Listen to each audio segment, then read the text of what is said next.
Rosa Luxemburg. The Mass Strike, the Political Party, and the Trade Unions. Written and first published, 1906. Source, The Mass Strike, the Political Party and the Trade Unions by Rosa Luxemburg. Publisher, Marxist Educational Society of Detroit, 1925. Available online at https://www.marxist.org/archive/luxemburg/1906/mass-strike/index.htm. Contents: I. The Russian Revolution, Anarchism and the General Strike. 2. The Mass Strike, a historical and not an artificial product. 3. Development of the mass strike movement in Russia. 4. The interaction of the political and the economic struggle. V. Lessons of the working class movement in Russia applicable to Germany. 6. Cooperation of organized and unorganized workers necessary for victory. 7. The role of the mass strike in the revolution. 8. Need for united action of trade unions and social democracy. I. The Russian Revolution, Anarchism and the General Strike. Almost all works and pronouncements of international socialism on the subject of the mass strike date from the time before the Russian Revolution of 1905, the first historical experience on a very large scale with the means of struggle. It is therefore evident that they are, for the most part, out of date. Their standpoint is essentially that of Engels, who in 1873 wrote as follows in his criticism of the revolutionary blundering of the Bakuninists in Spain. The general strike, in the Bakuninists' program, is the lever which will be used for introducing the social revolution. One fine morning all the workers in every industry in a country, or perhaps in every country, will cease work, and thereby compel the ruling class either to submit in about 4 weeks, or to launch an attack on the workers so that the latter will have the right to defend themselves, and may use the opportunity to overthrow the old society. The proposal is by no means new.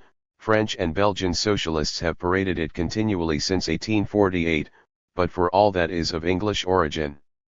During the rapid and powerful development of Chartism among the English workers that followed the crisis of 1837, the Holy Month, a suspension of work on a national scale, was preached as early as 1839, and was received with such favour that in July 1842 the factory workers of the north of England attempted to carry it out. And at the Congress of the Alliancists at Geneva on September 1, 1873, the general strike played a great part, but it was admitted on all sides to carry it out it was necessary to have a perfect organization of the working class and a full war chest. And that is the crux of the question.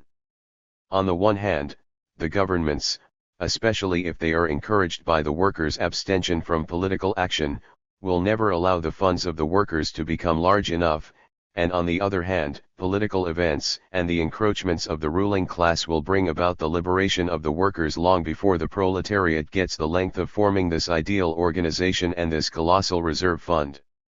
But if they had these, they would not need to make use of the roundabout way of the general strike in order to attain their object. Here we have the reasoning that was characteristic of the attitude of international social democracy towards the mass strike in the following decades. It is based on the anarchist theory of the general strike, that is, the theory of the general strike as a means of inaugurating the social revolution, in contradistinction to the daily political struggle of the working class, and exhausts itself in the following simple dilemma: either the proletariat as a whole are not yet in possession of the powerful organization and financial resources required, in which case they cannot carry through the general strike, or they are already sufficiently well organized, in which case they do not need the general strike. This reasoning is so simple and at first glance so irrefutable that, for a quarter of a century, it has rendered excellent service to the modern labor movement as a logical weapon against the anarchist phantom and as a means of carrying out the idea of political struggle to the widest circles of the workers. The enormous strides taken by the labor movement in all capitalist countries during the last 25 years are the most convincing evidence of the value of the tactics of political struggle, which were insisted upon by Marx and Engels in opposition to Bakuninism and German social democracy, in its position of vanguard of the entire international labor movement, is not in the least the direct product of the consistent and energetic application of these tactics. The 1905 Russian Revolution has now effected a radical revision of the above piece of reasoning. For the first time in the history of the class struggle it has achieved a grandiose realization of the idea of the mass strike and, as we shall discuss later, has even matured the general strike and thereby opened a new epoch in the development of the labor movement. It does not, of course, follow from this that the tactics of political struggle recommended by Marx and Engels were false or that criticism applied by them to anarchism was incorrect. On the contrary, it is the same train of ideas, the same method, the Engels-Marxian tactics, which lay at the foundation of the previous practice of the German social democracy, which now in the Russian Revolution are producing new factors and new conditions in the class struggle. The Russian Revolution, which is the first historical experiment on the model of the class strike, not merely does not afford a vindication of anarchism, but actually means the historical liquidation of anarchism. The sorry existence to which this mental tendency was condemned in recent decades by the powerful development of social democracy in Germany may, to a certain extent, be explained by the exclusive domination and long duration of the parliamentary period. A tendency patterned entirely upon the first blow and direct action, a tendency revolutionary in the most naked pitchfork sense, can only temporarily languish in the calm of parliamentarian day and, on a return of the period of direct open struggle, can come to life again and unfold its inherent strength. Russia, in particular, appeared to have become the experimental field for the heroic deeds of anarchism. A country in which the proletariat had absolutely no political rights and extremely weak organizations, a many-colored complex of various sections of the population, a chaos of conflicting interests, a low standard of education amongst the masses of the people, extreme brutality in the use of violence on the part of the prevailing regime, all this seemed as if created to raise anarchism to a sudden if perhaps short-lived power. And finally, Russia was the historical birthplace of anarchism. But the fatherland of Bakunin was to become the burial place of his teachings. Not only did and do the anarchists in Russia not stand at the head of the mass strike movement, not only does the whole political leadership of revolutionary action and also of the mass strike lie in the hands of the social democratic organizations, which are bitterly opposed as bourgeois parties by Russian anarchists, or partly in the hands of such socialist organizations as are more or less influenced by the social democracy and more or less approximate to it, such as the terrorist party. The socialist revolutionaries, but the anarchists simply do not exist as a serious political tendency in the Russian Revolution. Only in a small Lithuanian town with particularly difficult conditions, a confused medley of different nationalities among the workers, an extremely scattered condition of small-scale industry, a very severely oppressed proletariat, in Bialystok, there is, amongst the 7 or 8 different revolutionary groups, a handful of half-grown anarchists who promote confusion and bewilderment amongst the workers to the best of their ability, and lastly in Moscow, and perhaps in 2 or 3 other towns, a handful of people of this kidney make themselves noticeable. But apart from these few revolutionary groups, what is the actual role of anarchism in the Russian Revolution? It has become the sign of the common thief and plunderer. A large proportion of the innumerable thefts and acts of plunder of private persons are carried out under the name of anarchist communism, acts which rise up like a troubled wave against the revolution in every period of depression and in every period of temporary defensive. Anarchism has become in the Russian Revolution, not the theory of the struggling proletariat, but the ideological signboard of the counter-revolutionary lumpen proletariat, who, like a school of sharks, swarm in the wake of the battleship of the revolution.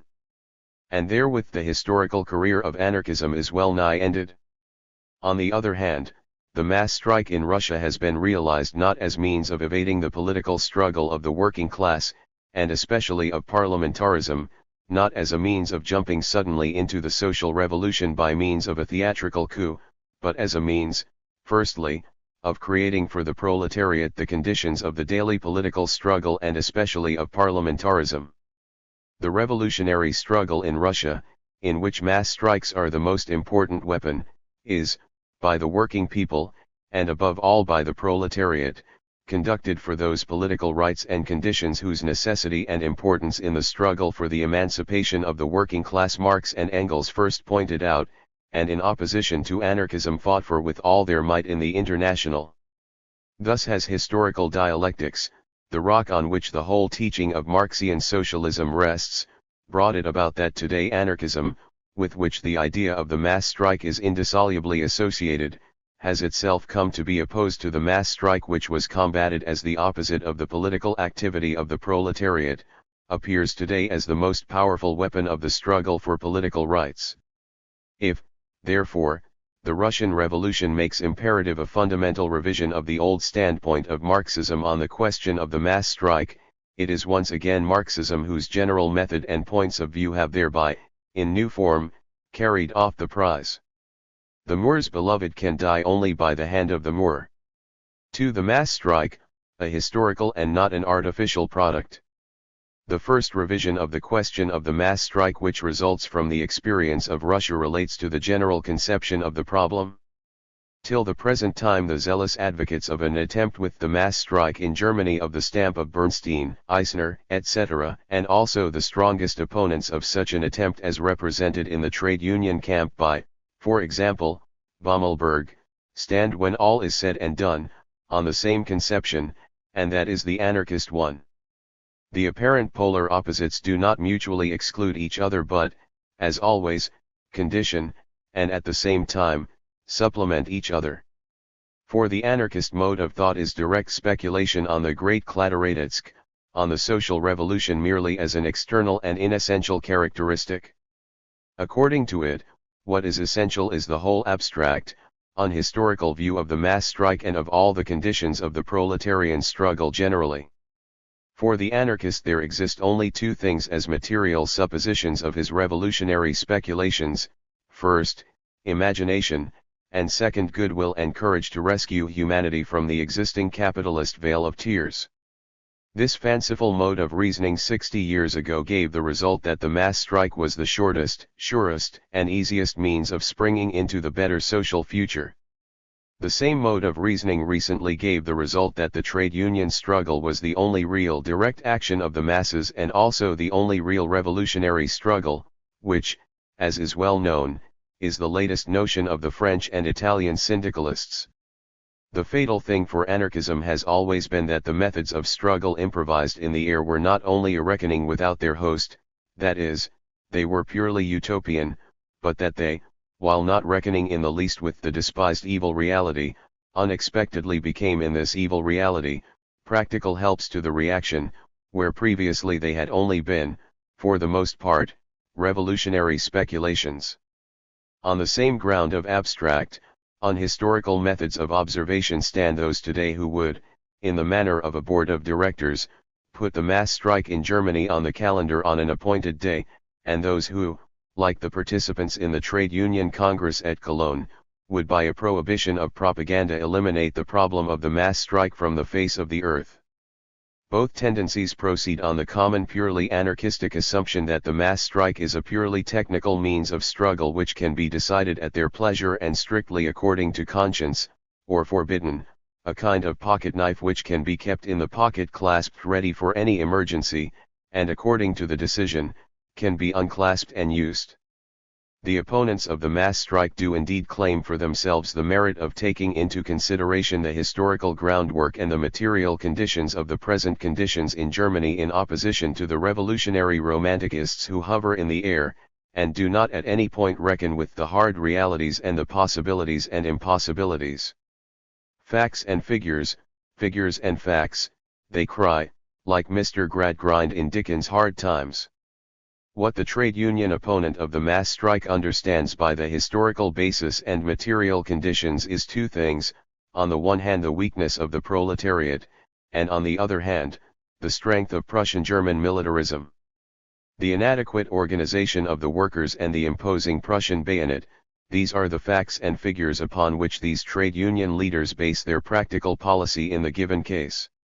Now it is quite true that the trade union cash box and the Prussian bayonet are material and very historical phenomena, but the conception based upon them is not historical materialism in Marx's sense but a policeman-like materialism in the sense of Puttkamer. The representatives of the capitalist police state reckon on much, and indeed, exclusively, with the occasional real power of the organized proletariat as well as with the material might of the bayonet, and from the comparative example of these two rows of figures the comforting conclusion is always drawn that the revolutionary labor movement is produced by individual demagogues and agitators, and that therefore there is in the prisons and bayonets an adequate means of subduing the unpleasant passing phenomena. The class-conscious German workers have at last grasped the humor of the policeman-like theory that the whole modern labor movement is an artificial, arbitrary product of a handful of conscienceless demagogues and agitators. It is exactly the same conception, however, that finds expression when 2 or 3 worthy comrades unite in a voluntary column of night watchmen in order to warn the German working class against the dangerous agitation of a few revolutionary romanticists and their propaganda of the mass strike, or, when on the other side, a noisy indignation campaign is engineered by those who, by means of confidential agreements between the executive of the party and the General Commission of the Trade Unions, believe they can prevent the outbreak of the mass strike in Germany. If it depended on the inflammatory propaganda of revolutionary romanticists or on confidential or public decisions of the party direction, then we should not even yet have had in Russia a single serious mass strike. In no country in the world, as I pointed out in March 1905 in the Sächsische Arbeiterzeitung, was the mass strike so little propagated or even discussed as in Russia. And the isolated examples of decisions and agreements of the Russian party executive which really sought to proclaim the mass strike of their own accord, as, for example, the last attempt in August of this year after the dissolution of the Duma, are almost valueless. If, therefore, the Russian Revolution teaches us anything, it teaches above all that the mass strike is not artificially made, not decided at random, not propagated, but that it is a historical phenomenon which, at a given moment, results from social conditions with historical inevitability. It is not, therefore, by abstract speculations on the possibility or impossibility, the utility or the injuriousness of the mass strike, but only by an examination of those factors and social conditions out of which the mass strike grows in the present phase of the class struggle. In other words, it is not by subjective criticism of the mass strike from the standpoint of what is desirable, but only by objective investigation of the sources of the mass strike from the standpoint of what is historically inevitable, that the problem can be grasped or even discussed. In the unreal sphere of abstract logical analysis it can be shown with exactly the same force on either side that the mass strike is absolutely impossible and sure to be defeated, and that it is possible and that its triumph cannot be questioned. And therefore the value of the evidence led on each side is exactly the same, and that is nil. Therefore, the fear of the propagation of the mass strike, which has even led to formal anat homos against the persons alleged to be guilty of this crime, is solely the product of the droll confusion of persons. It is just as impossible to propagate the mass strike as an abstract means of struggle as it is to propagate the revolution. Revolution like mass strike signifies nothing but an external form of the class struggle, which can have sense and meaning only in connection with definite political situations. If anyone were to undertake to make the mass strike generally, as a form of proletarian action, the object of methodological agitation, and to go house to house canvassing with this idea in order to gradually win the working class to it, it would be as idle and profitless and absurd an occupation as it would be to seek to make the idea of the revolution or of the fight at the barricades the object of a special agitation. The mass strike has now become the center of the lively interest of the German and the international working class because it is a new form of struggle, and as such is the sure symptom of a thoroughgoing internal revolution in the relations of the classes and in the conditions of the class struggle. It is a testimony to the sound revolutionary instinct and to the quick intelligence of the mass of the German proletariat that, in spite of the obstinate resistance of their trade union leaders, they are applying themselves to this new problem with such keen interest. But it does not meet the case, in the presence of this interest and of this fine, intellectual thirst and desire for revolutionary deeds on the part of the workers, to treat them to abstract mental gymnastics on the possibility or impossibility of the mass strike, they should be enlightened on the development of the Russian Revolution, the international significance of that revolution, the sharpening of class antagonisms in Western Europe, the wider political perspectives of the class struggle in Germany, and the role and the tasks of the masses in the coming struggles. Only in this form will the discussion on the mass strike lead to the widening of the intellectual horizon of the proletariat, to the sharpening of their way of thinking, and to the steeling of their energy. Viewed from this standpoint, however, the criminal proceedings desired by the enemies of revolutionary romanticism appear in all their absurdity, because, in treating of the problem, one does not adhere strictly to the text of the Jena resolution. The practical politicians agree to this resolution if need be, because they couple the mass strike chiefly with the fate of universal suffrage, from which it follows that they can believe in two things: first, that the mass strike is of a purely defensive character, and second, that the mass strike is even subordinate to parliamentarism, that is, has been turned into a mere appendage of parliamentarism. But the real kernel of the Jena resolution in this connection is that in the present position of Germany an attempt on the part of the prevailing reaction on the parliamentary vote would in all probability be the moment for the introduction of, and the signal for, a period of stormy political struggles in which the mass strike as a means of struggle in Germany might well come into use for the first time. But to seek to narrow and to artificially smother the social importance, and to limit the historical scope, of the mass strike as a phenomenon and as a problem of the class struggle by the wording of a Congress resolution is an undertaking which for short-sightedness can only be compared with the veto on discussion of the Trade Union Congress at Cologne. In the resolution of the Jena Congress, German social democracy has officially taken notice of the fundamental change which the Russian Revolution of 1905 has effected in the international conditions of the proletarian class struggle, and has announced its capacity for revolutionary development and its power of adaptability to the new demands of the coming phase of the class struggle.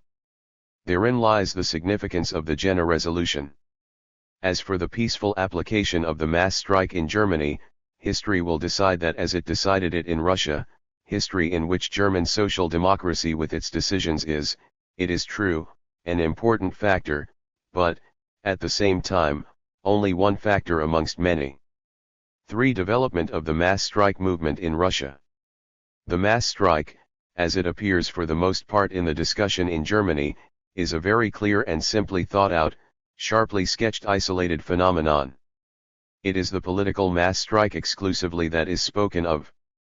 What is meant by it is a single grand rising of the industrial proletariat springing from some political motive of the highest importance, and undertaken on the basis of an opportune and mutual understanding on the part of the controlling authorities of the new party and of the trade unions, and carried through in the spirit of party discipline and in perfect order, and in still more perfect order brought to the directing committees as a signal given at the proper time, by which committees the regulation of support, the cost, the sacrifice, in a word, the whole material balance of the mass strike, is exactly determined in advance. Now, when we compare this theoretical scheme with the real mass strike, as it appeared in Russia 5 years ago, we are compelled to say that this representation, which in the German discussion occupies the central position, hardly corresponds to a single one of the many mass strikes that have taken place, and on the other hand that the mass strike in Russia displays such a multiplicity of the most varied forms of action that it is altogether impossible to speak of the mass strike, of an abstract schematic mass strike. All the factors of the mass strike, as well as its character, are not only different in the different towns and districts of the country, but its general character has often changed in the course of the revolution. The mass strike has passed through a definite history in Russia, and is passing still further through it. Who, therefore, speaks of the mass strike in Russia must, above all things, keep its history before his eyes. The present official period, so to speak, of the Russian Revolution is justly dated from the rising of the proletariat on January 22, 1905, when the demonstration of 200,000 workers ended in a frightful bloodbath before the Tsar's palace. The bloody massacre in St. Petersburg was, as is well known, the signal for the outbreak of the first gigantic series of mass strikes which spread over the whole of Russia within a few days and which carried the call to action of the revolution from St. Petersburg to every corner of the empire and amongst the widest sections of the proletariat. But this St. Petersburg rising of January 22 was only the critical moment of a mass strike, which the proletariat of the Tsarist capital had previously entered upon in January 1905.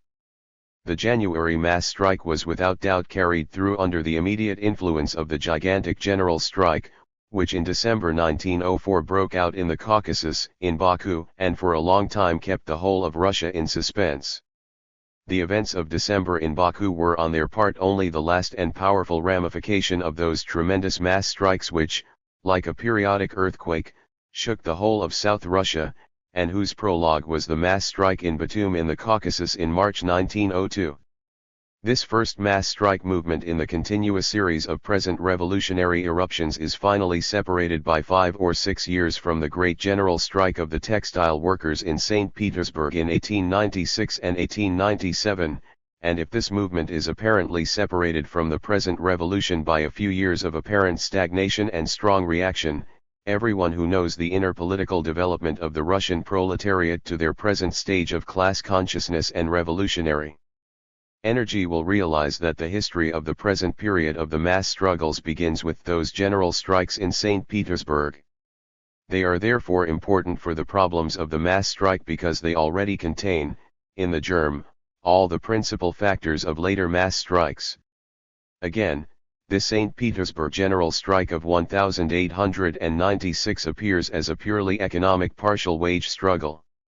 Its causes were the intolerable working conditions of the spinners and weavers in St. Petersburg, a working day of 13, 14, or 15 hours, miserable piecework rates, and a whole series of contemptible chicaneries on the part of the employers. The workers, however, patiently endured this condition of things, for a long time till an apparently trivial circumstance filled the cup to overflowing. The coronation of the present Tsar, Nicholas II, which had been postponed for 2 years through fear of the revolutionaries, was celebrated in May 1896, and on that occasion the St. Petersburg employers displayed their patriotic zeal by giving their workers 3 days compulsory holidays, for which, curious to relate, they did not desire to pay their employees. The workers angered by this began to move. After a conference of about 300 of the intelligent workers in the Ekaterinhof garden a strike was decided upon, and the following demands were formulated: first, payment of wages for the coronation holidays; second, a working day of 10 hours; third, increased rates for piecework. This happened on May 24. In a week every weaving and spinning establishment was at a standstill and 40,000 workers were in the general strike. Today, this event, measured by the gigantic mass strike of the revolution, may appear a little thing. In the political polar rigidity of the Russia of that time a general strike was something unheard of, it was even a complete revolution in little. There began, of course, the most brutal persecution. About 1,000 workers were arrested and the general strike was suppressed. Here, already, we see all the fundamental characteristics of the later mass strikes. The next occasion of the movement was wholly accidental, even unimportant, its outbreak elementary, but in the success of the movement the fruits of the agitation, extending over several years, of the social democracy were seen, and in the course of the general strike the social democratic agitators stood at the head of the movement, directed it, and used it to stir up revolutionary agitation. Further, the strike was outwardly a mere economic struggle for wages, but the attitude of the government and the agitation of the social democracy made it a political phenomenon of the first rank. And lastly, the strike was suppressed, the workers suffered a defeat. But in January of the following year the textile workers of St. Petersburg repeated the general strike once more and achieved this time a remarkable success, the legal introduction of a working day of 11 hours throughout the whole of Russia. What was nevertheless a much more important result was this: since the first general strike of 1896, which was entered upon without a trace of organization or of strike funds, an intensive trade union fight began in Russia proper, which spread from St. Petersburg to the other parts of the country and opened up entirely new vistas to social democratic agitation and organization, and by which to the apparently death-like peace of the following period, the revolution was prepared for by underground work. The outbreak of the Caucasian strike in March 1902 was apparently as accidental and as much due to pure economic partial causes, although produced by quite other factors, as that of 1896. It was connected with the serious industrial and commercial crisis which, in Russia, was the precursor of the Japanese War and which, together with it, was the most powerful factor of the nascent revolutionary ferment.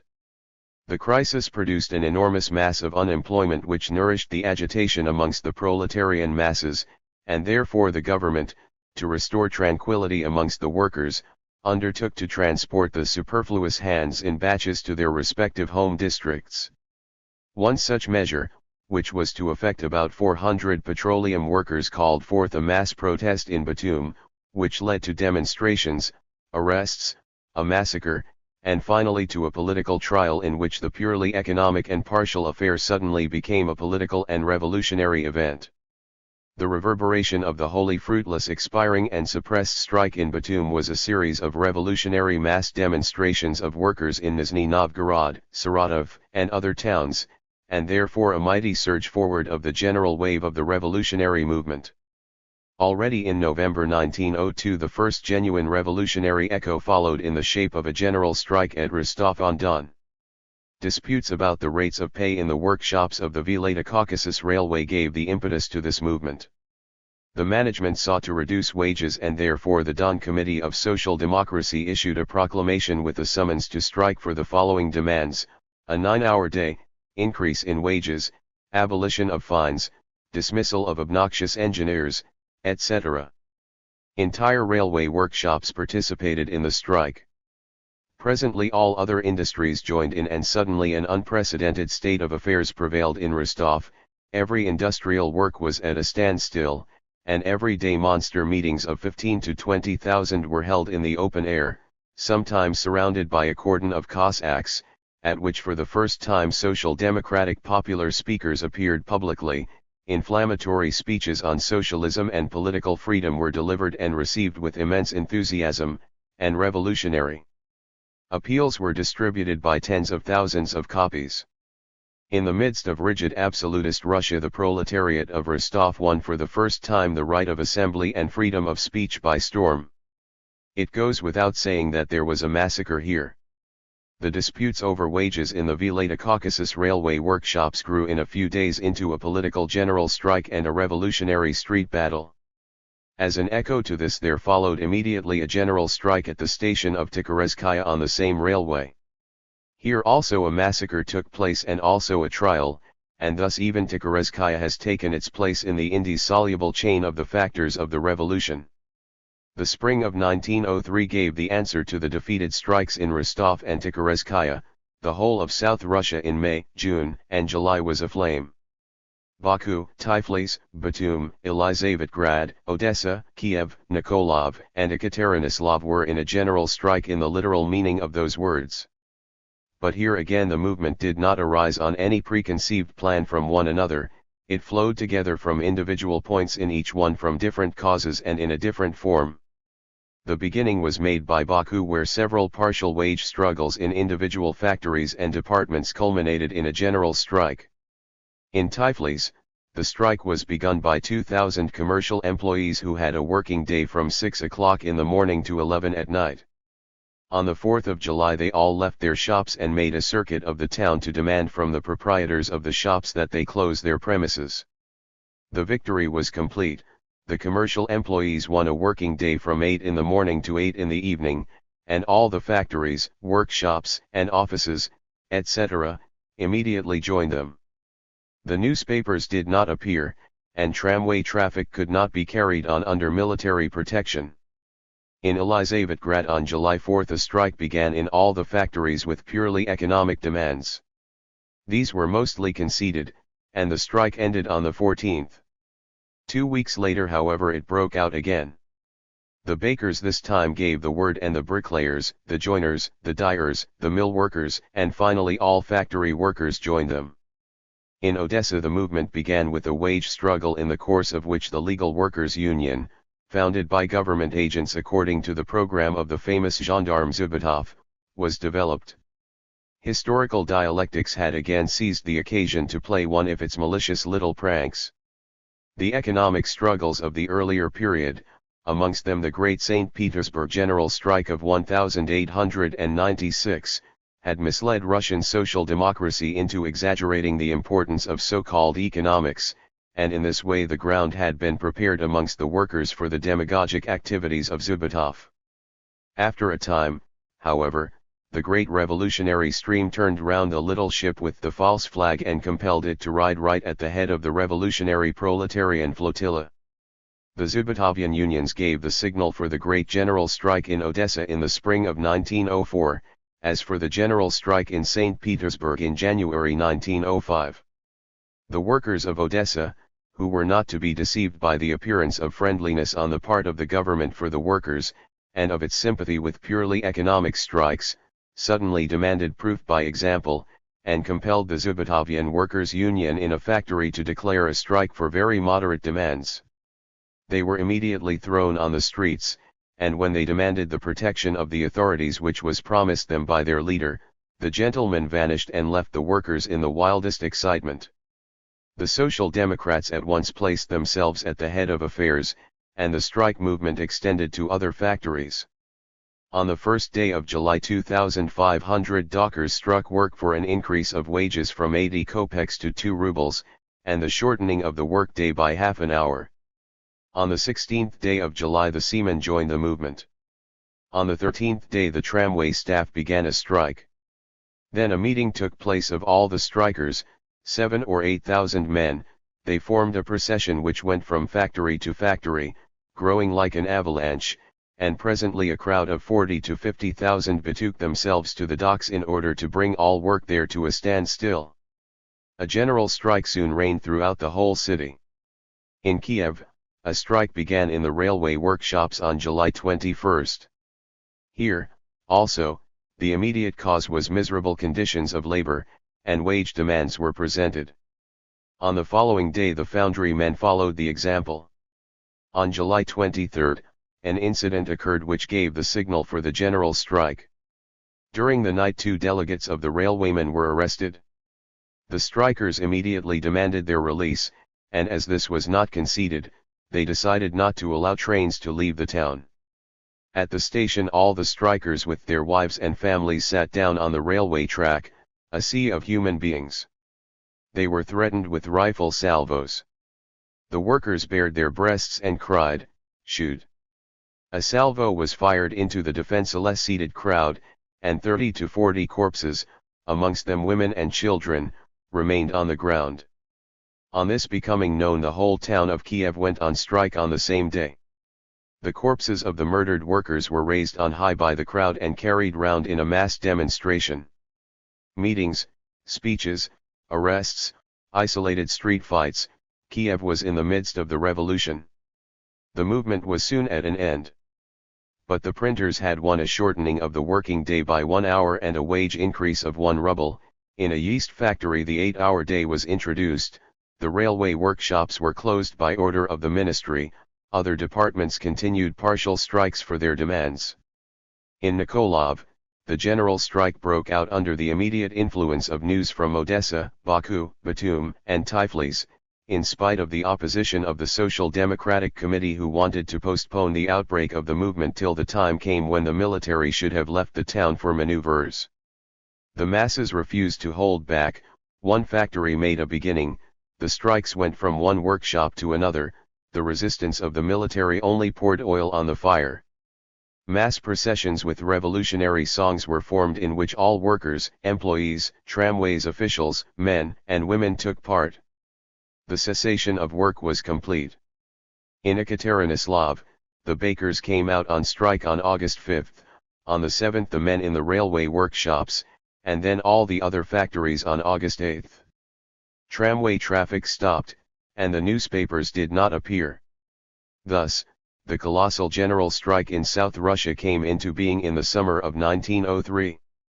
By many small channels of partial economic struggles and little accidental occurrences it flowed rapidly to a raging sea, and changed the entire south of the Tsarist Empire for some weeks into a bizarre revolutionary workers' republic. Brotherly embraces, cries of delight and of enthusiasm, songs of freedom, merry laughter, humor, and joy were seen and heard in the crowd of many thousands of persons which surged through the town from morning till evening. The mood was exalted, one could almost believe that a new, better life was beginning on the earth. A most solemn and at the same time an idyllic, moving spectacle. So wrote at the time the correspondent of the liberal Osvobozhdenie of Peter Struve. The year 1904 brought with it war, and for a time, an interval of quiet in the mass strike movement. At first a troubled wave of patriotic demonstrations arranged by the police authorities spread over the country. The liberal bourgeois society was for the time being struck to the ground by the Tsarist official chauvinism. But soon the Social Democrats took possession of the arena. Revolutionary workers' demonstrations were opposed to the demonstrations of the patriotic lumpenproletariat, which were organized under police patronage. At last, the shameful defeats of the Tsarist army woke the liberal society from its lethargy. Then began the era of democratic congresses, banquets, speeches, addresses, and manifestos. Absolutism, temporarily suppressed through the disgrace of the war, gave full scope to these gentlemen, and by they saw everything in rosy colors. For 6 months bourgeois liberalism occupied the center of the stage and the proletariat remained in the shadows. But after a long depression, absolutism again roused itself. The Camarilla gathered all its strength and by a single, powerful movement of the Cossack's heel the whole liberal movement was driven into a corner. Banquets, speeches, and congresses were prohibited out of hand as intolerable presumption, and liberalism suddenly found itself at the end of its tether. But exactly at the point where liberalism was exhausted, the action of the proletariat began. In December 1904 the great general strike due to unemployment broke out in Baku. The working class was again on the field of battle. As speech was forbidden and rendered impossible, action began. In Baku for some weeks in the midst of the general strike the Social Democrats ruled as absolute masters of the situation, and the peculiar events of December in the Caucasus would have caused an immediate sensation if they had not been so quickly put in the shade by the rising tide of the revolution. The fantastic confused news of the general strike in Baku had not reached all parts of the Tsarist Empire when in January 1905, the mass strike in St. Petersburg broke out. Here also, as is well known, the immediate cause was trivial. 2 men employed at the Putilov works were discharged on account of their membership in the legal Zubatavian Union. This measure called forth a solidarity strike on January 16 of the whole of the 12,000 employed in this works. The Social Democrats seized the occasion of the strike to begin a lively agitation for the extension of the demands and set forth demands for the 8-hour day, the right of combination, freedom of speech and of the press, etc. The unrest among the Putilov workers communicated itself quickly to the remainder of the proletariat, and in a few days 140,000 workers were on strike. Joint conferences and stormy discussions led to the working out of that proletarian charter of bourgeois freedom with the 8-hour day at its head, with which, on January 22, 200,000 workers led by Father Gapon, marched to the Tsar's palace. The conflict of the 2 Putilov workers who had been subjected to disciplinary punishment had changed within a week into the prologue of the most violent revolution in modern times. The events that followed upon this are well known. The bloodbath in St. Petersburg called forth gigantic mass strikes and general strike in the month of January and February in all the industrial centers and towns in Russia, Poland, Lithuania, the Baltic provinces, the Caucasus, Siberia, from north to south and east to west. On closer inspection, however, it can be seen that the mass strike was appearing in other forms than those of the previous period. Everywhere at that time the social democratic organizations went before with appeals, everywhere was revolutionary solidarity with the St. Petersburg proletariat expressly stated as the cause and aim of the general strike, everywhere, at the same time, there were demonstrations, speeches, conflicts with the military. But even here there was no predetermined plan, no organized action, because the appeals of the parties could scarcely keep pace with the spontaneous risings of the masses.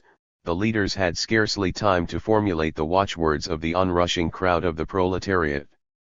Further, the earlier mass and general strikes had originated from individual coalescing wage struggles which, in the general temper of the revolutionary situation and under the influence of the social democratic agitation, rapidly became political demonstrations. The economic factor and the scattered condition of trade unionism were the starting point, all-embracing class action and political direction the result. The movement was now reversed. The general strikes of January and February broke out as unified revolutionary actions to begin with under the direction of the Social Democrats, but this action soon fell into an unending series of local, partial, economic strikes in separate districts, towns, departments, and factories. Throughout the whole of the spring of 1905 and into the middle of the summer there fermented throughout the whole of the immense empire an uninterrupted economic strike of almost the entire proletariat against capital, a struggle which caught, on the one hand, all the petty bourgeois and liberal professions, commercial employees, technicians, actors, and members of artistic professions, and on the other hand, penetrated to the domestic servants, the minor police officials and even to the stratum of the lumpen proletariat, and simultaneously surged from the towns to the country districts and even knocked at the iron gates of the military barracks. This is a gigantic, many-colored picture of a general arrangement of labor and capital which reflects all the complexity of social organization and of the political consciousness of every section and of every district, and the whole long scale runs from the regular trade union struggle of a picked and tested troop of the proletariat drawn from large-scale industry, to the formless protest of a handful of rural proletarians, and to the first slight stirrings of an agitated military garrison. From the well-educated and elegant revolt in cuffs and white collars in the counting-house of a bank to the shy-bold murmurings of a clumsy meeting of dissatisfied policemen in a smoke-grim dark and dirty guard-room. According to the theory of the lovers of orderly and well-disciplined struggles, according to plan and scheme, according to those especially who always ought to know better from afar how it should have been done, the decay of the great political general strike of January 1905 into a number of economic struggles was probably a great mistake which crippled that action and changed it into a straw fire. But social democracy in Russia, which had taken part in the revolution but had not made it, and which had even to learn its law from its course itself, was at the first glance put out of countenance for a time by the apparently fruitless ebb of the storm flood of the general strike. History, however, which had made that great mistake, thereby accomplished, heedless of the reasonings of its officious schoolmaster, a gigantic work for the revolution which was as inevitable as it was, in its consequences, incalculable. The sudden general rising of the proletariat in January under the powerful impetus of the St. Petersburg events was outwardly a political act of the revolutionary declaration of war on absolutism. But this first general direct action reacted inwardly all the more powerfully as it for the first time awoke class feeling and class consciousness in millions upon millions as if by an electric shock.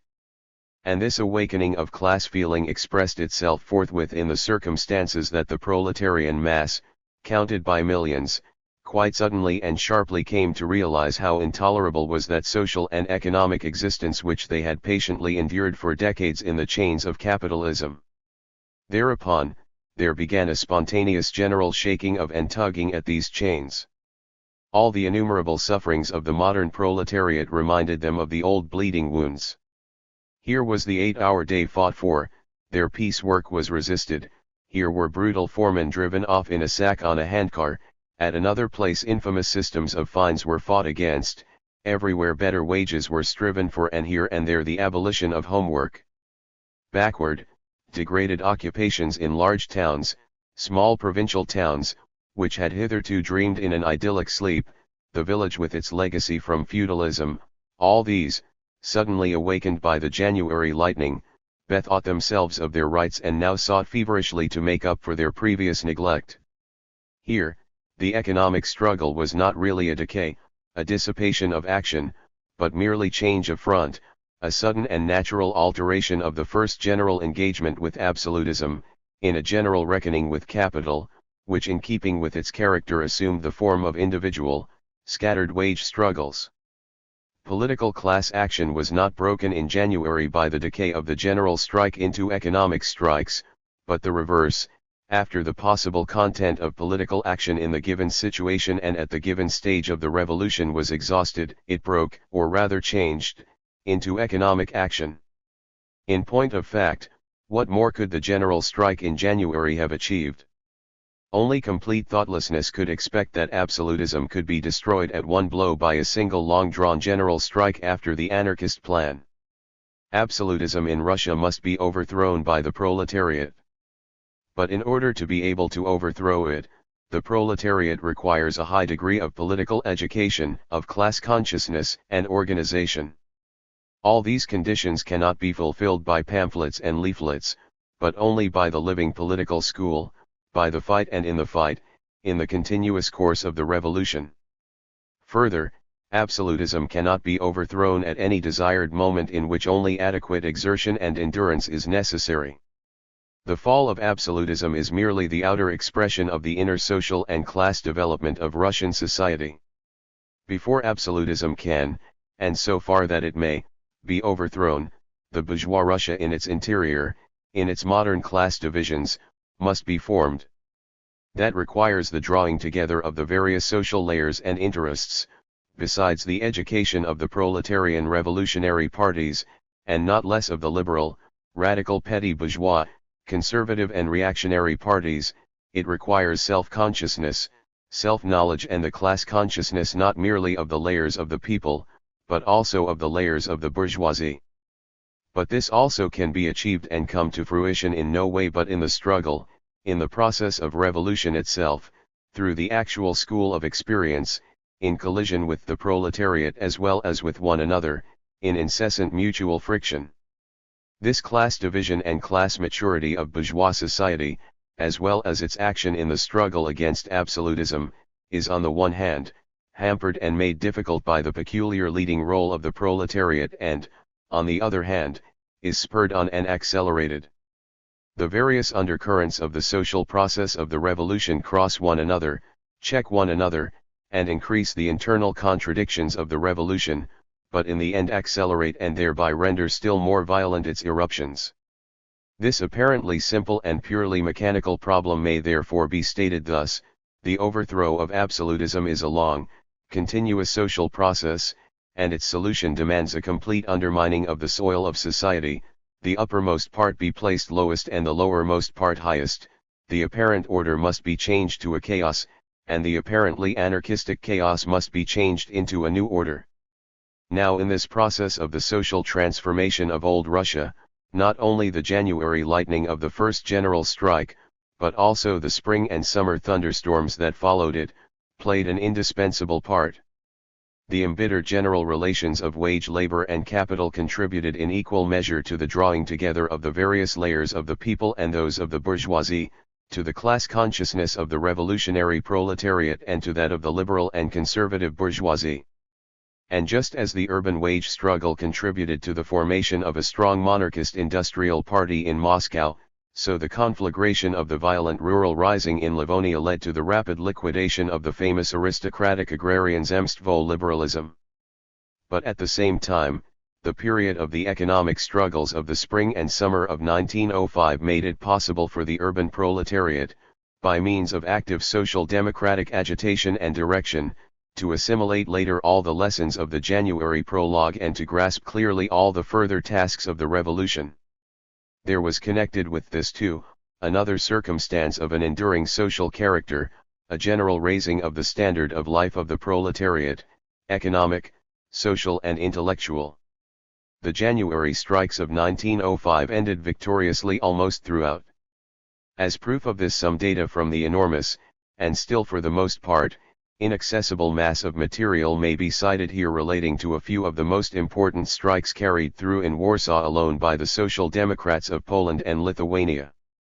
In the great factories of the metal industry of Warsaw, Lilpo Limited, Ran and Lowenstein, Rudge & Co., Bormann, Schwed & Co., Hank, Gerlach and Polst, Geisler Brothers, Eberhard, Wolski and Co., Conrad and Jan Ruski was Limited, Weber and Ahu, Wisczynski and Co., Wolonsky Wire Works, Gosinski and Co., Limited, Rune and Son, Frijnorblin, Werner, Book, Kenneberg Brothers, Labor, Dittener Lamp Factory, Sirkowski, Weske, 22 factories in all. The workers won after a strike of 4 to 5 weeks, from January 24 to 26, a 9-hour day, a 25% increase of wages and obtained various smaller concessions. In the large workshops of the timber industry of Warsaw, namely Karminski, Damiaki, Kremel, Zerbinski, Tmorowski, Horn, Davensy, Twerkowski, Dab, and Martins, 12 workshops in all, the strikes had won by the 23rd of February the 9-hour day, which they also won, together with an increase in wages, after a further strike of a week. The entire bricklaying industry began a strike on February 27 and demanded, in conformity with the watchword of social democracy, the 8-hour day. They won the 10-hour day on March 11 together with an increase of wages for all categories, regular weekly payment of wages, etc. The painters, the cartwrights, the saddlers, and the smiths all won the 8-hour day without decrease of wages. The telephone workshops struck for 10 days and won the 8-hour day and an increase of wages of 10 to 15%. The large linen weaving establishment of Heel and Dietrich, 10,000 workers, after a strike lasting 9 weeks, obtained a decrease of the working day by 1 hour and a wage increase of 5 to 10%. And similar results in endless variation were to be seen in the older branches of industry in Warsaw, Lodz, and Sosnowiec. In Russia proper the 8-hour day was won in December 1904 by a few categories of oil workers in Baku, in May 1905 by the sugar workers of the Kiev district, in January 1905 all the printing works in Samara, where at the same time an increase of piecework rates was obtained and fines were abolished, in February in the factory in which medical instruments for the army are manufactured, in a furniture factory and in the cartridge factory in St. Petersburg. Further, the 8-hour day was introduced in the mines at Vladivostok, in March in the government mechanical workshops dealing with government stock and in May among the employees of the Tiflis Electric Town Railway. In the same month a working day of 8.5 hours was introduced in the large cotton weaving factory of Morozov, and at the same time the abolition of night work and a wage increase of 8% were won. In June an 8-hour day in a few oil works in St. Petersburg and Moscow, in July a working day of 8.5 hours among the smiths at the St. Petersburg docks, and in November in all the private printing establishments of the town of Orel, and at the same time an increase of time rates of 20% and piecework rates of 100% as well. American Samoa the setting up of a conciliation board on which workers and employers were equally represented. The 9-hour day in all the railway workshops, in February, in many government, military and naval workshops, in most of the factories of the town of Berdiansk, in all the printing works of the towns of Poltava and Munsk, 9.5 hours in the shipyards, mechanical workshops and foundries in the town of Nikolov, in June, after a general strike of waiters in Warsaw, in many restaurants and cafes, and at the same time a wage increase of 20 to 40% with a 2-week holiday in the year. The 10-hour day in almost all the factories of the towns of Lodz, Sosnowiec, Riga, Kovno, Oval, Dorfat, Minsk, Kharkov, in the bakeries of Odessa, among the mechanics in Kishinev, at a few smelting works in St. Petersburg, in the match factories of Kovno, with an increase of wages of 10%, in all the government marine workshops, and amongst all the dockers. The wage increases were, in general, smaller than the shortening of hours but always more significant. In Warsaw in the middle of March 1905 a general increase of wages of 15% was fixed by the Municipal Factories Department. In the center of the textile industry, Ivanovo-Vosnesensk, the wage increase amounted to 7 to 15%. In Kovno the increase affected 73% of the workers. A fixed minimum wage was introduced in some of the bakeries in Odessa, in the Neva shipbuilding yards in St. Petersburg, etc. It goes without saying that these concessions were withdrawn again, now here, and now there. This however was only the cause of renewed strife and led to still more bitter struggles for revenge, and thus the strike period of the spring of 1905 has of itself become the prologue to an endless series of ever-spreading and interlacing economic struggles which have lasted to the present day. In the period of the outward stagnation of the revolution, when the telegraph carried no sensational news from the Russian theater of war to the outside world, and when the West European laid aside his newspaper in disappointment with the remark "there was nothing doing in Russia," the great underground work of the revolution was in reality being carried on without cessation, day by day and hour by hour, in the very heart of the empire. The incessant intensive economic struggle effected, by rapid and abbreviated methods, the transition of capitalism from the stage of primitive accumulation, of patriarchal unmethodical methods of working, to a highly modern, civilized one. At the present time the actual working day in Russian industry leaves behind, not only the Russian factory legislation, that is the legal working day of 11 hours, but even the actual conditions of Germany. In most departments of large-scale industry in Russia the 10-hour day prevails, which in Germany is declared in social legislation to be an unattainable goal. And what is more, that longed-for industrial constitutionalism, for which there is so much enthusiasm in Germany, and for the sake of which the advocates of opportunist tactics would keep ever keen wind from the stagnant waters of their all-suffering parliamentarism, has already been born, together with political constitutionalism, in the midst of the revolutionary storm, from the revolution itself. In actual fact it is not merely a general raising of the standard of life, or the cultural level of the working class that has taken place. The material standard of life as a permanent stage of well-being has no place in the revolution. Full of contradictions and contrasts it brings simultaneously surprising economic victories and the most brutal acts of revenge on the part of the capitalists, today the 8-hour day and tomorrow wholesale lockouts and actual starvation for the millions. The most precious, lasting, thing in the rapid ebb and flow of the wave is its mental sediment, the intellectual, cultural growth of the proletariat, which proceeds by fits and starts, and which offers an inviolable guarantee of their further irresistible progress in the economic as in the political struggle. And not only that. Even the relations of the worker to the employer are turned round, since the January general strike and the strikes of 1905 which followed upon it, the principle of the capitalist mastery of the house is de facto abolished. In the larger factories of all important industrial centers the establishment of workers' committees has, as if by itself, taken place, with which alone the employer negotiates and which decide all disputes.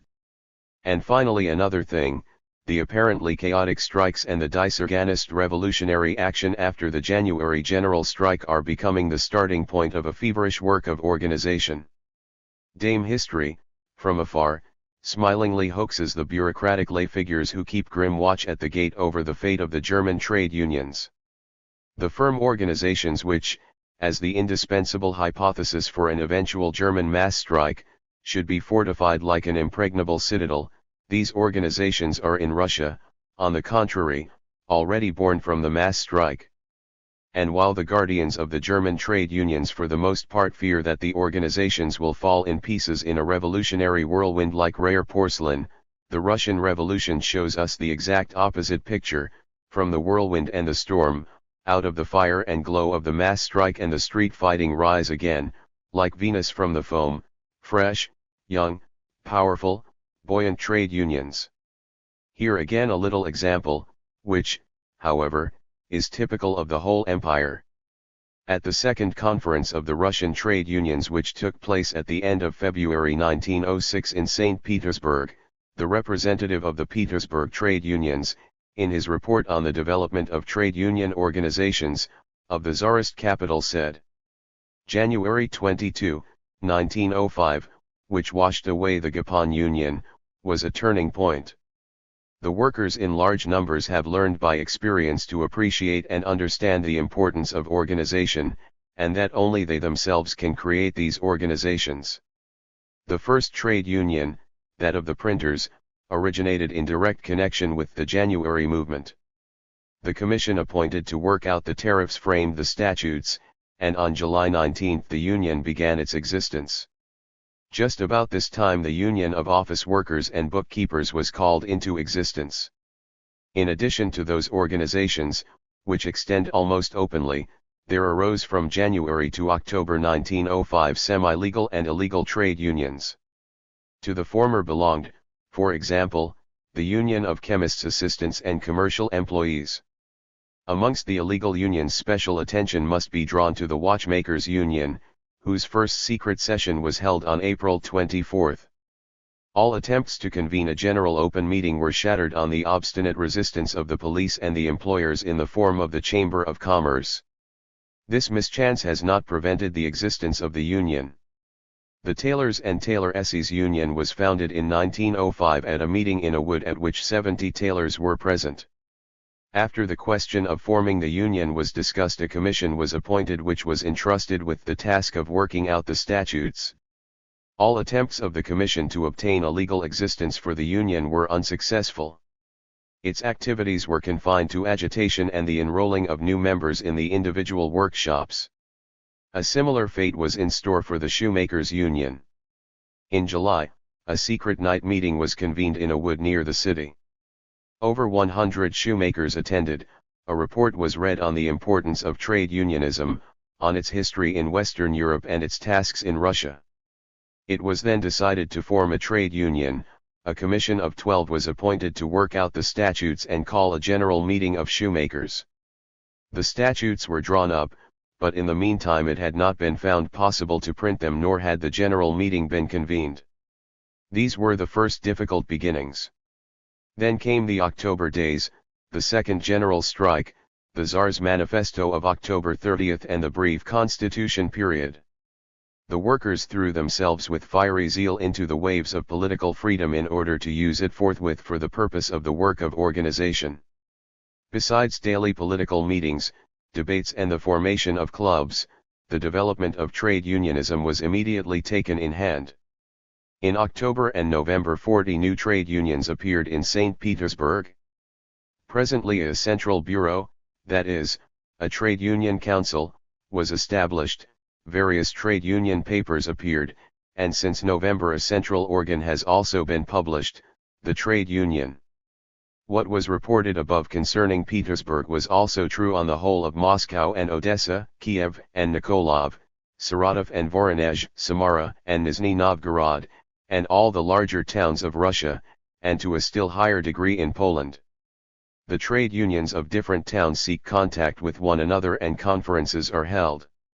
The end of the Constitution period, and the return to reaction in December 1905 put a stop for the time being to the open widespread activity of the trade unions, but did not, however, altogether extinguish them. They operate as organizations in secret and occasionally carry on quite open wage struggles. A peculiar mixture of the legal and illegal condition of trade union life is being built up, corresponding to the highly contradictory revolutionary situation. But in the midst of the struggle the work of organization is being more widely extended, in a thoroughgoing, not to say pedantic fashion.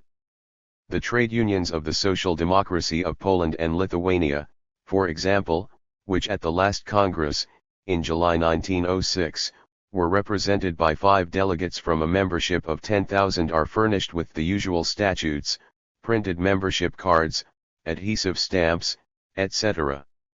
And the same bankers and shoemakers, engineers and printers of Warsaw and Lodz who in June 1905 stood on the barricades and in December only awaited the word from Petersburg to begin street fighting, find time and are eager, between one mass strike and another, between prison and lockout, and under the conditions of a siege, to go into their trade union statutes and discuss them earnestly.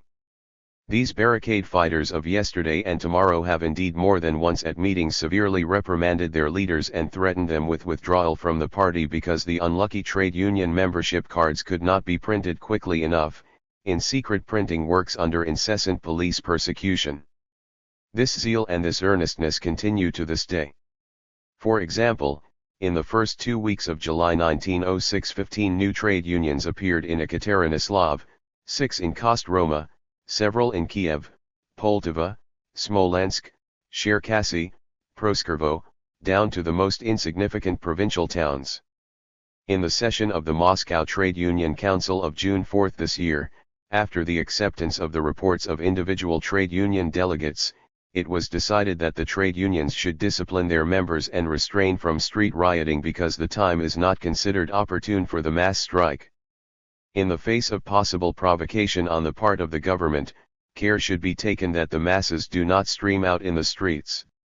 Finally, the council decided that if at any time one trade union began a strike, the others should hold back from any wages movement. Most of the economic struggles are now directed by the trade unions. Thus the great economic struggle which proceeded from the January general strike, and which has not ceased to the present day, has formed a broad background of the revolution from which, in ceaseless reciprocal action with the political agitation and the external events of the revolution, there ever arise here and there now isolated explosions, and now great sections of the proletariat. Thus there flame up against this background the following events one after the other. At the May Day demonstration there was an unprecedented, absolute general strike in Warsaw which ended in a bloody encounter between the defenseless crowd and the soldiers.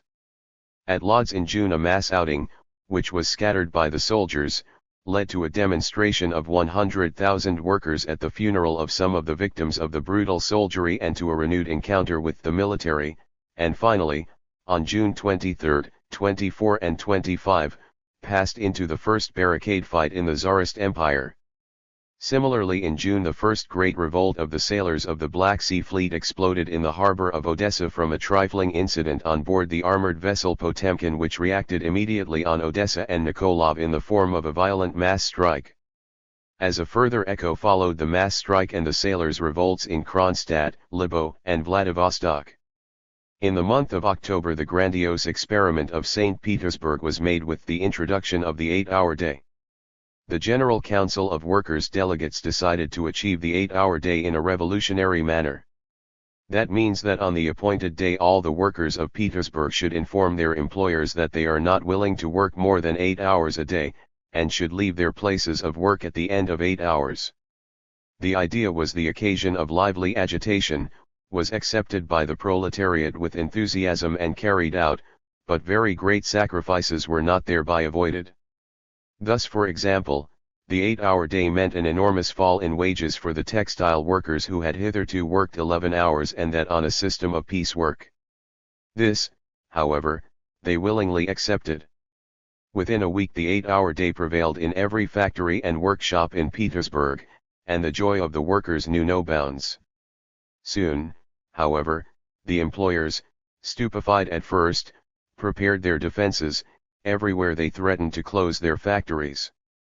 Some of the workers consented to negotiate and obtained here a working day of 10 hours and there one of 9 hours. The elite of the Petersburg proletariat, however, the workers in the large government engineering establishments, remained unshaken, and a lockout ensued which threw from 45 to 50,000 men on the streets for a month. At the settlement the 8-hour day movement was carried into the general strike of December, which the great lockout had hampered to a great extent. Meanwhile, however, the second tremendous general strike throughout the whole empire follows in October as a reply to the project of the Bulygin Duma, the strike to which the railwaymen gave the summons. This second great action of the proletariat already bears a character essentially different from that of the first one in January. The element of political consciousness already plays a much bigger role. Here also, to be sure, the immediate occasion for the outbreak of the mass strike was a subordinate and apparently accidental thing, the conflict of the railwaymen with the management over the pension fund. But the general rising of the industrial proletariat which followed upon it was conducted in accordance with clear political ideas. The prologue of the January strike was a procession to the Tsar to ask for political freedom. The watchword of the October strike ran away with the constitutional comedy of Tsarism. And thanks to the immediate success of the general strike, to the Tsar's manifesto of October 30, the movement does not flow back on itself, as in January, but rushes over outwardly in the eager activity of newly acquired political freedom. Demonstrations, meetings, a young press, public discussions, and bloody massacres as the end of the story, and thereupon new mass strikes and demonstrations, such is the stormy picture of the November and December days. In November, at the instance of the Social Democrats in Petersburg, the first demonstrative mass strike is arranged as a protest demonstration against the bloody deeds and proclamation of a state of siege in Poland and Livonia. The fermentation after the brief constitutional period and the gruesome awakening finally leads in December to the outbreak of the Third General Mass Strike throughout the empire. This time its course and its outcome are altogether different from those in the two earlier cases. Political action does not change into economic action as in January, but it no longer achieves a rapid victory as in October. The attempts of the Tsarist Camarilla with real political freedom are no longer made, and revolutionary action therewith, for the first time, and along its whole length, knocked against the strong wall of the physical violence of absolutism. By the logical internal development of progressive experience, the mass strike this time changes into an open insurrection, to armed barricades, and street fighting in Moscow. The December days in Moscow close the first eventful year of the revolution as the highest point in the ascending line of political action and of the mass strike movement. The Moscow events show a typical picture of the logical development and at the same time of the future of the revolutionary movement on the whole, their inevitable close in a general open insurrection, which again on its part cannot come in any other way than through the school of a series of preparatory partial insurrections, which end in partial outward defeats and, considered individually, may appear to be premature. The year 1906 brings the elections to the Duma and the Duma incidents. The proletariat, from a strong revolutionary instinct and clear knowledge of the situation, boycotts the whole Tsarist constitutional farce, and liberalism again occupies the center stage for a few months. The situation of 1904 appears to have come again, a period of speeches instead of acts, and the proletariat for a time walk in the shadow in order to devote themselves the more diligently to the trade union struggle and the work of the organization. The mass strikes are no longer spoken of, while the clattering rockets of liberal rhetoric are fired off day after day. At last, the Iron Curtain is torn down, the actors are dispersed, and nothing remains of the liberal rockets but smoke and vapor. An attempt of the Central Committee of the Russian Social Democracy to call forth a mass strike, as a demonstration for the Duma and the reopening of the period of liberal speech-making, falls absolutely flat. The role of the political mass strike alone is exhausted, but, at the same time, the transition of the mass strike into a general popular rising is not yet accomplished. The liberal episode is past, the proletarian episode is not yet begun. The stage remains empty for the time being. For the interaction of the political and the economic struggle, we have attempted in the foregoing to sketch the history of the mass strike in Russia in a few strokes. Even a fleeting glance at this history shows us a picture which in no way resembles that usually formed by discussions in Germany on the mass strike. Instead of the rigid and hollow scheme of an arid political action carried out by the decision of the highest committees and furnished with a plan and panorama, we see a bit of pulsating life of flesh and blood, which cannot be cut out of the large frame of the revolution but is connected with all parts of the revolution by 1,000 veins. The mass strike, as the Russian Revolution shows it to us, is such a changeable phenomenon that it reflects all the phases of the political and economic struggle, all stages and factors of the revolution. Its adaptability, its efficiency, the factors of its origin are constantly changing. It suddenly opens new and wide perspectives of the revolution when it appears to have already arrived in a narrow pass and where it is impossible for anyone to reckon upon it with any degree of certainty. It flows now like a broad billow over the whole kingdom, and now divides into a gigantic network of narrow streams, now it bubbles forth from under the ground like a fresh spring and now is completely lost under the earth. Political and economic strikes, mass strikes and partial strikes, demonstrative strikes and fighting strikes, general strikes of individual branches of industry and general strikes in individual towns, peaceful wage struggles and street massacres, barricade fighting, all these run through one another, run side by side, cross one another, flow in and over one another. It is a ceaselessly moving, changing sea of phenomena. and the law of motion of these phenomena is clear. It does not lie in the mass strike itself nor in its technical details, but in the political and social proportions of the forces of the revolution. The mass strike is merely the form of the revolutionary struggle, and every disarrangement of the relations of the contending powers, in party development and in class division, in the position of counter-revolution, all this immediately influences the action of the strike in 1,000 invisible and scarcely controllable ways. But strike action itself does not cease for a single moment. It merely alters its forms, its dimensions, its effect. It is the living pulse beat of the revolution, and at the same time its most powerful driving wheel.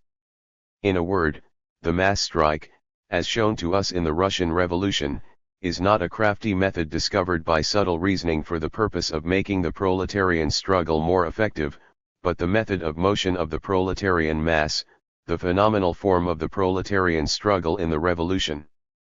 Some general aspects may now be examined which may assist us in forming a correct estimate of the problem of the mass strike. 1. It is absurd to think of the mass strike as one act, one isolated action. The mass strike is rather the indication, the rallying idea, of a whole period of the class struggle lasting for years, perhaps for decades. Of the innumerable and highly varied mass strikes which have taken place in Russia during the last 4 years, the scheme of the mass strike was a purely political movement, begun and ended after a cut and dried plan, a short single act of one variety only, and, at that, a subordinate variety, pure demonstration strike. In the whole course of the 5-year period we see in Russia only a few demonstration strikes, which, be it noted, were generally confined to single towns. Thus the annual May Day general strike in Warsaw and Lodz in Russia proper on the 1st of May has not yet been celebrated to any appreciable extent by abstention from work.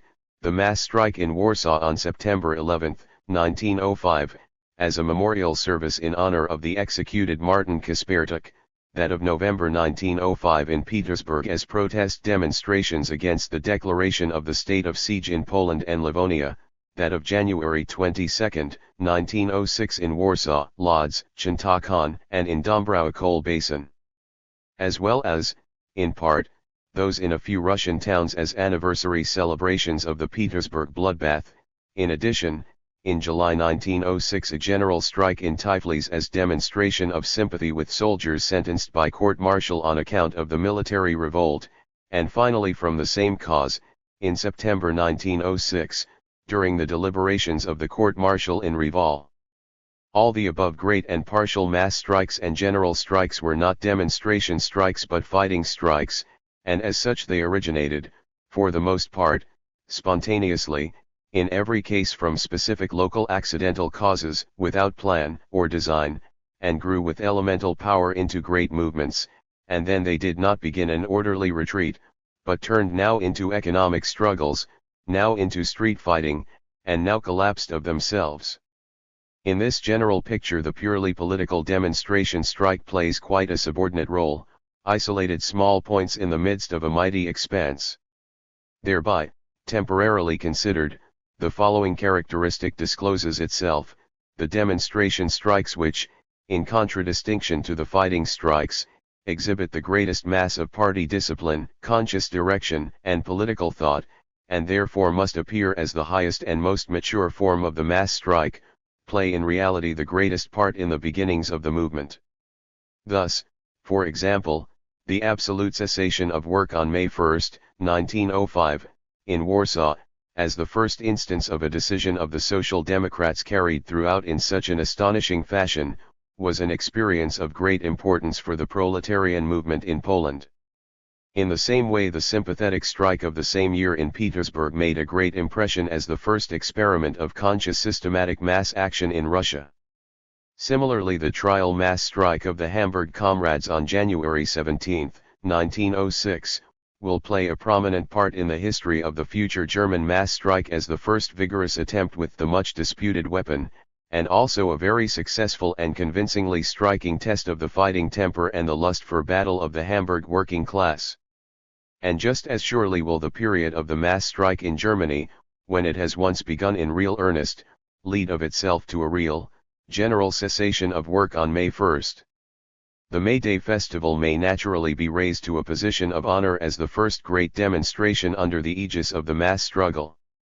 In this sense, the Lame Horse, as the May Day festival was termed at the Trade Union Congress at Cologne, has still a great future before it and an important part to play in the proletarian class struggle in Germany. But with the development of the earnest revolutionary struggle, the importance of such demonstrations diminishes rapidly. It is precisely those factors which objectively facilitate the realization of the demonstration strike after a preconceived plan and at the party's word of command, namely, the growth of political consciousness and the training of the proletariat, make this kind of mass strike impossible. Today the proletariat in Russia, the most capable vanguard of the masses, does not want to know about mass strikes. The workers are no longer in a mood for jesting and will now think only of a serious struggle with all its consequences. And when, in the first great mass strike in January 1905, the demonstrative element, not indeed in an intentional, but more in an instinctive, spontaneous form, still played a great part, on the other hand, the attempt of the Central Committee of the Russian Social Democrats to call a mass strike in August as a demonstration for the dissolved Duma was shattered by, among other things, the positive disinclination of the educated proletariat to engage in weak half-actions and mere demonstrations. When, however, we have in view the less important strike of the demonstrative kind, instead of the fighting strike as it represents in Russia today the actual vehicle of proletarian action, we see still more clearly that it is impossible to separate the economic factors from one another. Here also the reality deviates from the theoretical scheme, and the pedantic representation in which the pure political mass strike is logically derived from the trade union general strike as the ripest and highest stage, but at the same time is kept distinct from it, is shown to be absolutely false. This is expressed not merely in the fact that the mass strike from that first great wage struggle of the Petersburg textile workers in 1896–97 to the last great mass strike in December 1905, passed imperceptibly from the economic field to the political, so that it is almost impossible to draw a dividing line between them. Again, every one of the great mass strikes repeats, so to speak, on a small scale, the entire history of the Russian mass strike, and begins with a pure economic, or at all events, a partial trade union conflict, and runs through all the stages to the political demonstration. The great thunderstorm of mass strikes in South Russia in 1902 and 1903 originated, as we have seen, in Baku from a conflict arising from the disciplinary punishment of the unemployed, in Rostov from disputes about wages in the railway workshops, in Tiflis from a struggle of the commercial employees for reduction of working hours, in Odessa from a wage dispute in a single small factory. The January mass strike of 1905 developed from an internal conflict in the Putilov works, the October strike from the struggle of the railway workers for a pension fund, and finally the December strike from the struggle of the postal and telegraph employees for the right of combination. The progress of the movement on the whole is not expressed in the circumstances that the economic initial stage is omitted, but much more in the rapidity with which all the stages to the political demonstration are run through and in the extremity of the point to which the strike moves forward. But the movement on the whole does not proceed from the economic to the political struggle, nor even the reverse. Every great political mass action, after it has attained its political highest point, breaks up into a mass of economic strikes. And that applies not only to each of the great mass strikes, but also to the revolution as a whole. With the spreading, clarifying and involution of the political struggle, the economic struggle not only does not recede, but extends, organizes, and becomes involved in equal measure. Between the two there is the most complete reciprocal action. Every new onset and every fresh victory of the political struggle is transformed into a powerful impetus for the economic struggle, extending at the same time its external possibilities and intensifying the inner urge of the workers to better their position and their desire to struggle. After every foaming wave of political action a fructifying deposit remains behind from which 1,000 stalks of economic struggle shoot forth. And conversely, the workers' condition of ceaseless economic struggle with the capitalists keeps their fighting energy alive in every political interval. It forms, so to speak, the permanent fresh reservoir of the strength of the proletarian classes, from which the political fight ever renews its strength, and at the same time leads the indefatigable economic sappers of the proletariat at all times, now here and now there, to isolated sharp conflicts, out of which public conflicts on a large scale unexpectedly explode. In a word, the economic struggle is the transmitter from one political center to another. The political struggle is the periodic fertilization of the soil for the economic struggle. Cause and effect here continually change places, and thus the economic and the political factor in the period of the mass strike, now widely removed, completely separated, or even mutually exclusive, as the theoretical plan would have them, merely form the two interlacing sides of the proletarian class struggle in Russia. And their unity is precisely the mass strike. If the sophisticated theory proposes to make a clever logical dissection of the mass strike for the purpose of getting at the purely political mass strike, it will by this dissection, as with any other, not perceive the phenomenon in its living essence, but will kill it altogether. 3. Finally, the events in Russia show us that the mass strike is inseparable from the revolution. The history of the Russian mass strike is the history of the Russian Revolution. When, to be sure, the representatives of our German opportunism hear of revolution, they immediately think of bloodshed, street fighting or powder and shot, and the logical conclusion thereof is, the mass strike leads inevitably to the revolution, therefore we dare not have it. In actual fact we see in Russia that almost every mass strike in the long run leads to an encounter with the armed guardians of Tsarist order, and therein the so-called political strikes exactly resemble the larger economic struggle. The revolution, however, is something other and something more than bloodshed. In contradiction to the police interpretation, which views the revolution exclusively from the standpoint of street disturbances and rioting, that is, from the standpoint of disorder, the interpretation of scientific socialism sees in the revolution above all a thoroughgoing internal reversal of social class relations. And from this standpoint an altogether different connection exists between revolution and mass strike in Russia from that contained in the commonplace conception that the mass strike generally ends in bloodshed. We have seen above the inner mechanism of the Russian mass strike, which depends upon the ceaseless reciprocal action of the political and economic struggles. But this reciprocal action is conditioned during the revolutionary period. Only in the sultry air of the period of revolution can any partial little conflict between labor and capital grow into a general explosion. In Germany the most violent, most brutal collisions between the workers and employers take place every year and every day without the struggle overleaping the bounds of the individual departments or individual towns concerned, or even those of the individual factories. Punishment of organized workers in Petersburg and unemployment as in Baku, wage struggles as in Odessa, struggles for the right of combination as in Moscow are the order of the day in Germany. No single one of these cases, however, changes suddenly into a common class action. And when they grow into isolated mass strikes, which have without question a political coloring, they do not bring about a general storm. The general strike of Dutch railwaymen, which died away in spite of the warmest sympathy, in the midst of the complete impassivity of the proletariat of the country, affords a striking proof of this.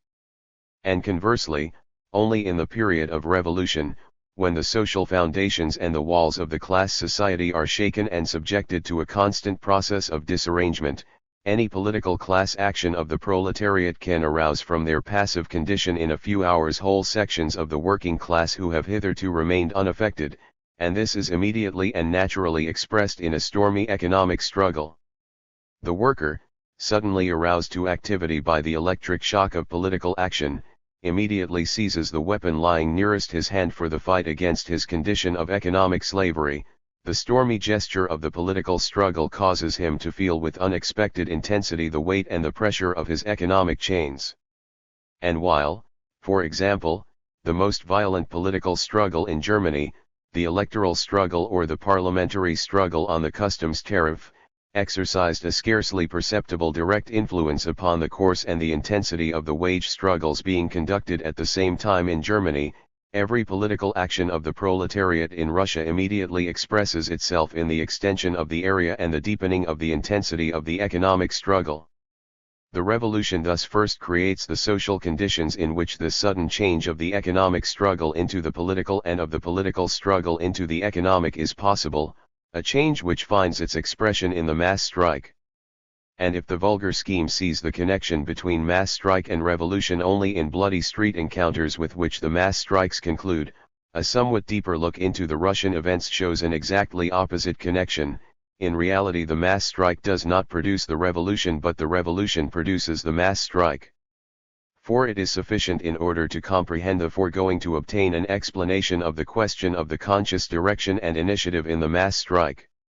If the mass strike is not an isolated act but a whole period of the class struggle, and if this period is identical with a period of revolution, it is clear that the mass strike cannot be called at will, even when the decision to do so may come from the highest committee of the strongest Social Democratic Party. As long as the social democracy has not the power to stage and counter revolutions according to its fancy, even the greatest enthusiasm and impatience of the social democratic troops will not suffice to call into being a real period of mass strike as a living, powerful movement of the people. On the basis of a decision of the party leadership and of party discipline, a single short demonstration may well be arranged similar to the Swedish mass strike, or to the latest Austrian strike, or even to the Hamburg mass strike of January 17.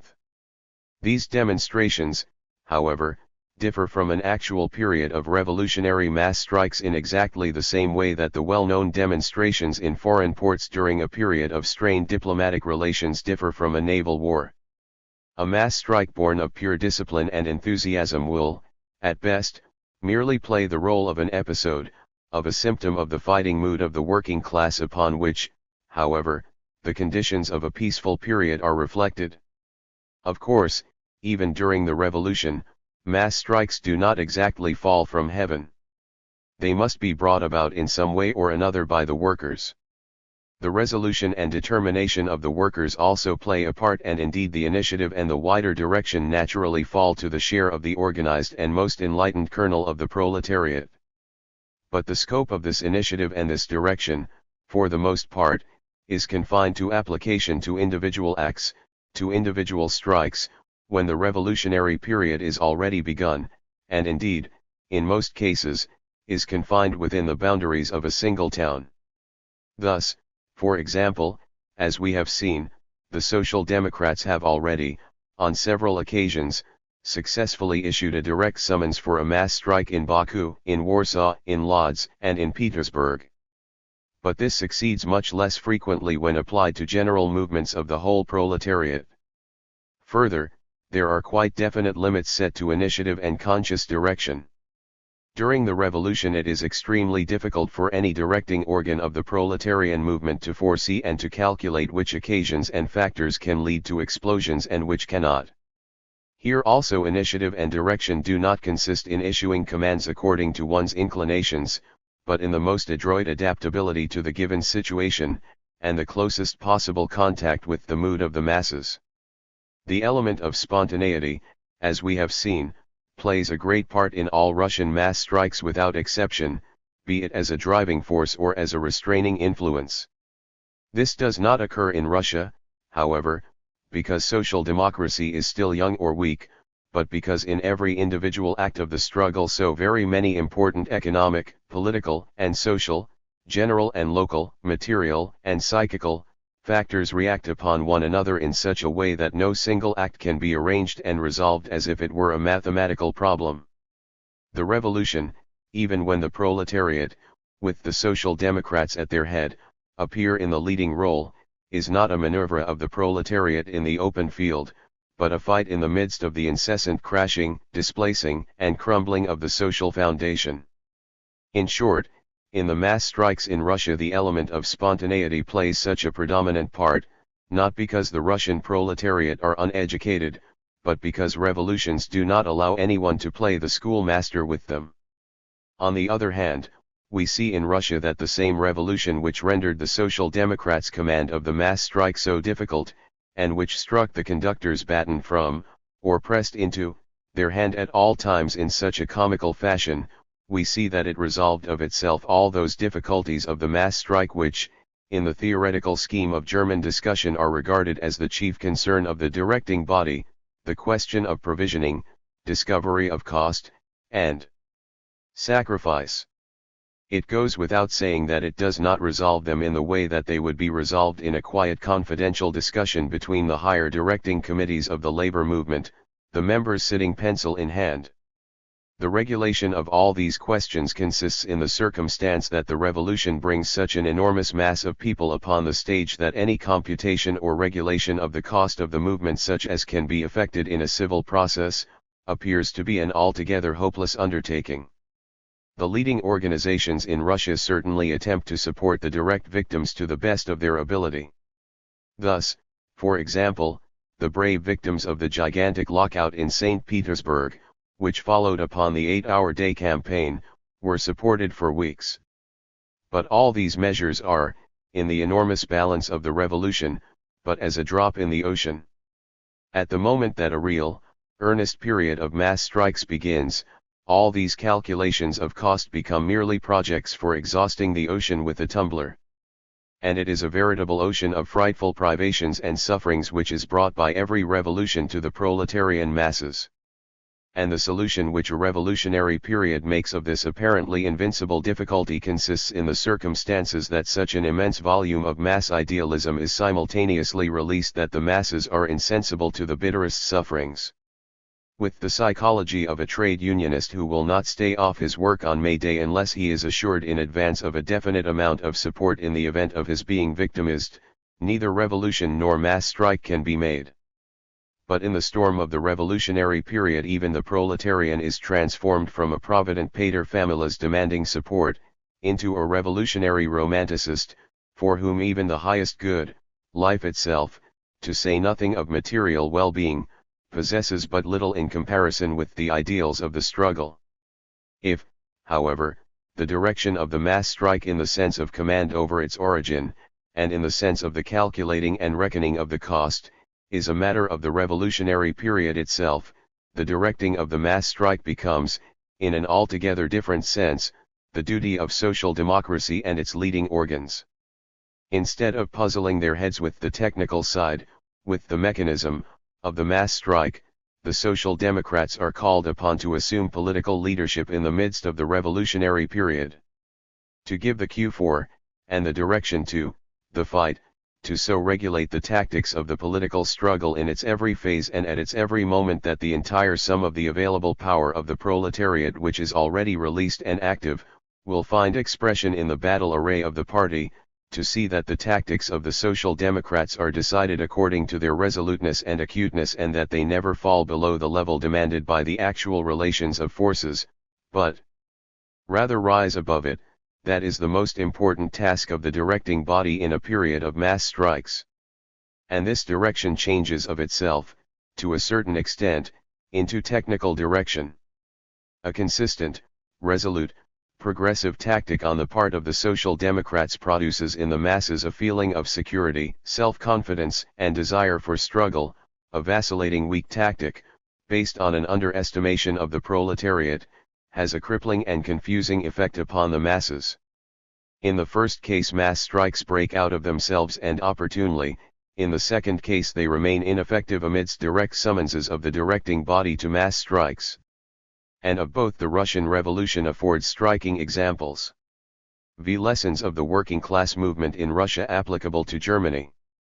Let us now see how far all these lessons which can be learned from the Russian mass strikes are applicable to Germany.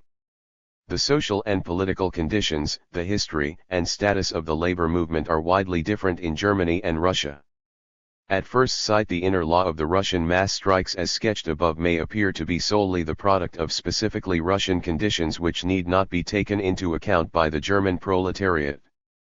Between the political and economic struggle in the Russian Revolution there is a very close internal connection, their unity becomes an actual fact in the period of mass strikes. But is not that simply a result of Russian absolutism? In a state in which every form and expression of the labor movement is forbidden, in which the simplest strike is a political crime, it must logically follow that every economic struggle will become a political one. Further, when, contrariwise, the first outbreak of the political revolution has drawn after it a general reckoning of the Russian working class with the employers, that is likewise a simple result of the circumstances that the Russian worker has hitherto had a very low standard of life, and has never yet engaged in a single economic struggle for an improvement of his condition. The proletariat in Russia has first, to a certain extent, to work their way out of these miserable conditions, and what wonder that they eagerly availed themselves, with the eagerness of youth, of the first means to that end as soon as the revolution brought the first fresh breeze into the heavy air of absolutism. And finally, the stormy revolutionary course of the Russian mass strikes as well as their preponderant spontaneous, elementary character is explained on the one hand by the political backwardness of Russia, by the necessity of first overthrowing the Oriental despotism, and on the other hand, by the want of organization and of discipline of the Russian proletariat. In a country in which the working class has had 30 years' experience of political life, a strong social democratic party of 3 million members and 250,000 picked troops organized in trade unions, neither the political struggle nor the mass strike can possibly assume the same stormy and elemental character as in a semi-barbarous state which has just made the leap from the Middle Ages into the modern bourgeois order. This is the current conception amongst those who would read the stage of maturity of the social conditions of a country from the text of the written laws. Let us examine the questions in their order. To begin with, it is going the wrong way about the matter to date the beginning of the economic struggle in Russia only from the outbreak of the revolution. As a matter of fact, the strikes and wage disputes in Russia proper were increasingly the order of the day since the 90s of the last century, and in Russian Poland even since the 80s, and had eventually won civic rights for the workers. Of course, they were frequently followed by brutal police measures, but nevertheless they were daily phenomena. For example, in both Warsaw and Lodz as early as 1891, there was a considerable strike fund, and the enthusiasm for trade unionism in these years had even created that economic illusion in Poland for a short time which a few years later prevailed in Petersburg and the rest of Russia. In the same way, there is a great deal of exaggeration in the notion that the proletarian in the Tsarist Empire had the standard of life of a pauper before the revolution. The layer of the workers in large industries in the great towns who had been the most active and jealous in the economic as in the political struggle are, as regards the material conditions of life, on a scarcely lower plane than the corresponding layer of the German proletariat, and in some occupations as high wages are to be met with in Russia as in Germany, and here and there, even higher. And as regards the length of the working day, the difference in the large-scale industries in the two countries is here and there, insignificant. The notion of the presumed material and cultural condition of helotry of the Russian working class is similarly without justification in fact. This notion is contradicted, as a little reflection will show, by the facts of the revolution itself and the prominent part that was played therein by the proletariat. With paupers no revolution of this political maturity and cleverness of thought can be made, and the industrial workers of St. Petersburg and Warsaw, Moscow and Odessa, who stand in the forefront of the struggle, are culturally and mentally much nearer to the West European type than is imagined by those who regard bourgeois parliamentarism and methodical trade union practice as the indispensable, or even the only, school of culture for the proletariat. The modern large capitalist development of Russia and the intellectual influence of social democracy exerted for a decade and a half, which has encouraged and directed the economic struggle, have accomplished an important piece of cultural work without the outward guarantees of the bourgeois legal order. The contrast, however, grows less when, on the other hand, we look a little further into the actual standard of life in the German working class. The great political mass strikes in Russia have, from the first, aroused the widest layers of the proletariat and thrown them into a feverish economic struggle.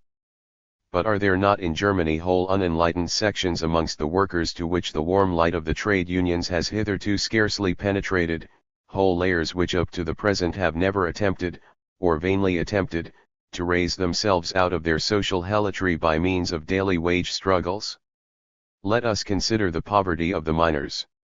Already in the quiet working day, in the cold atmosphere of the parliamentary monotony of Germany, as also in other countries, and even in the El Dorado of trade unionism, Great Britain, the wage struggle of the mine workers hardly ever expresses itself in any other way than by violent eruptions from time to time in mass strikes of typical, elemental character.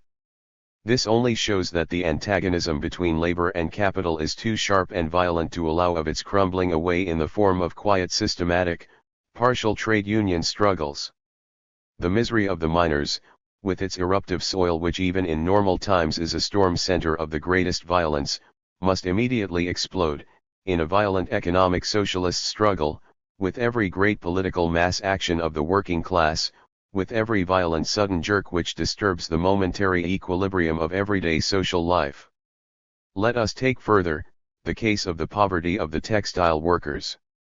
Here also the bitter, and for the most part fruitless, outbreaks of the wage struggle which raged through Voigtland every few years, give but a faint idea of the vehemence with which the great agglomerate mass of helots of trustified textile capital must explode during a political convulsion, during a powerful, daring mass action of the German proletariat. Again, let us take the poverty of the home workers, of the ready-made clothing workers, of the electricity workers, veritable storm centers in which violent struggles will be the more certain to break out with every political atmospheric disturbance in Germany, the less frequently the proletariat take up the struggle in tranquil times, and the more unsuccessfully they fight at any time, the more brutally will capital compel them to return, gnashing their teeth, to the yoke of slavery. Now, however, whole great categories of the proletariat have to be taken into account which, in the normal course of things in Germany, cannot possibly take part in a peaceful economic struggle for the improvement of their condition and cannot possibly avail themselves of the right of combination. First and foremost we give the example of the glaring poverty of the railway and the postal employees.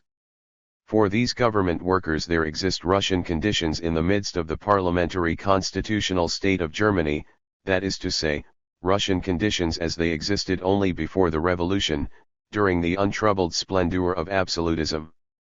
Already in the Great October Strike of 1905 the Russian railwaymen in the then formerly absolutist Russia, were, as regards the economic and social freedom of their movement, head and shoulders above the Germans. The Russian railway and postal employees won the de facto right of combination in the storm, and if momentarily trial upon trial and victimization were the rule, they were powerless to effect the inner unity of workers. However, it would be an altogether false psychological reckoning if one were to assume, with the German reaction, that the slavish obedience of the German railway and postal employees will last forever, that it is a rock which nothing can wear away. When even the German trade union leaders have become accustomed to the existing conditions to such an extent that they, untroubled by an indifference almost without parallel in the whole of Europe, can survey with complete satisfaction the results of the trade union struggle in Germany, then the deep-seated, long-suppressed resentment of the uniformed state slaves will inevitably find vent with a general rising of the industrial workers, and when the industrial vanguard of the proletariat, by means of mass strikes, grasp at new political rights or attempt to defend existing ones, the great army of railway and postal employees must of necessity bethink themselves of their own special disgrace, and at last rouse themselves for their liberation from the extra share of Russian absolutism which is specially reserved for them in Germany. The pedantic conception which would unfold great popular movements according to plan and recipe regards the acquisition of the right of combination for the railway workers as necessary before anyone will dare to think of a mass strike in Germany. The actual and natural course of events can only be the opposite of this. Only from a spontaneous powerful mass strike action can the right of combination for the German railway workers, as well as for the postal employees, actually be born. And the problems which in the existing conditions of Germany are insoluble will suddenly find their solution under the influence and the pressure of a universal political mass action of the proletariat. And finally, the greatest and most important, the poverty of the land workers. If the British trade unions are composed exclusively of industrial workers, that is quite understandable in view of the special character of the British national economy, and of the unimportant part that agriculture plays, on the whole, in the economic life of Britain. In Germany, a trade union organization, be it ever so well constructed, if it comprises only industrial workers, and is inaccessible to the great army of land workers, will give only a weak, partial picture of the conditions of the proletariat. But again, it would be a fatal illusion to think that conditions in the country are unalterable and immovable, and that the indefatigable educational work of the social democracy, and still more, the whole internal class politics of Germany, does not continually undermine the outward passivity of the agricultural workers, and that any great general class action of the German proletariat, for whatever object undertaken, may not also draw the rural proletariat into the conflict. Similarly, the picture of the alleged economic superiority of the German over the Russian proletariat is considerably altered when we look away from the tables of the industries and departments organized in trade unions, and bestow a look upon those great groups of the proletariat who are altogether outside the trade union struggle, or whose special economic condition does not allow of their being forced into the narrow framework of the daily guerrilla warfare of the trade unions. We see there one important sphere after another, in which the sharpening of antagonisms has reached the extreme point, in which inflammable material in abundance is heaped up, in which there is a great deal of Russian absolutism in its most naked form, and in which economically the most elementary reckonings with capital have first to be made. In a general political mass strike of the proletariat, then, all these outstanding accounts would inevitably be presented to the prevailing system.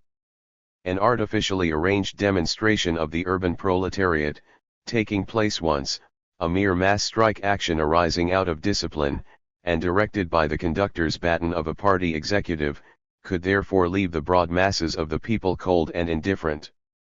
But a powerful and reckless fighting action of the industrial proletariat, born of a revolutionary situation, must surely react upon the deeper lying layers, and ultimately draw all those into a stormy general economic struggle who, in normal times, stand aside from the daily trade union fight. But when we come back to the organized vanguard of the German industrial proletariat, on the other hand, and keep before our eyes the objects of the economic struggle which have been striven for by the Russian working class, we do not at all find that there is any tendency to look down upon the things of youth, as the oldest German trade unions had reason to do. Thus the most important general demand of the Russian strikes since January 22, the 8-hour day, is certainly not an unattainable platform for the German proletariat, but rather in most cases, a beautiful, remote ideal. This applies also to the struggle for the mastery of the household platform, to the struggle for the introduction of workers' committees into all the factories, for the abolition of piecework, for the abolition of homework in handicraft, for the complete observance of Sunday rest, and for the recognition of the right of combination.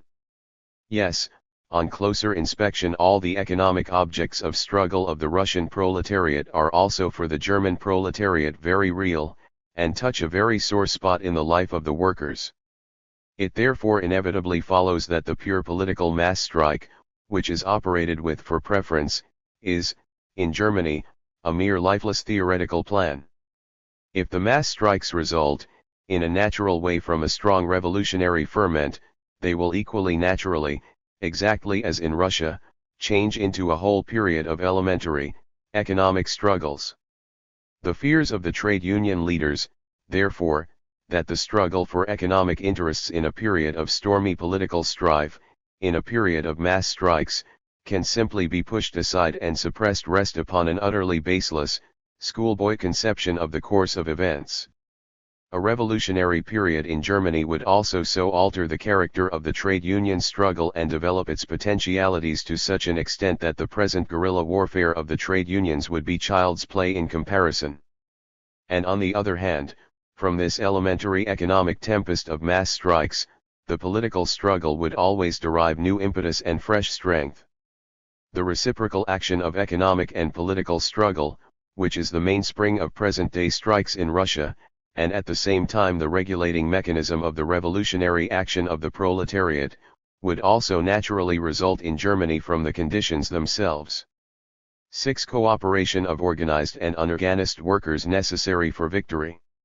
In connection with this, the question of organization in relation to the problem of the mass strike in Germany assumes an essentially different aspect. The attitude of many trade union leaders to this question is generally summed up in the assertion, "We are not yet strong enough to risk such a hazardous trial of strength as a mass strike." Now this position is so far untenable that it is an insoluble problem to determine the time, in a peaceful fashion by counting heads, when the proletariat are strong enough for any struggle. 30 years ago the German trade unions had 50,000 members. That was obviously a number with which a mass strike on the above scale was not to be thought of. 15 years later the trade unions were 4 times as strong, and counted 237,000 members.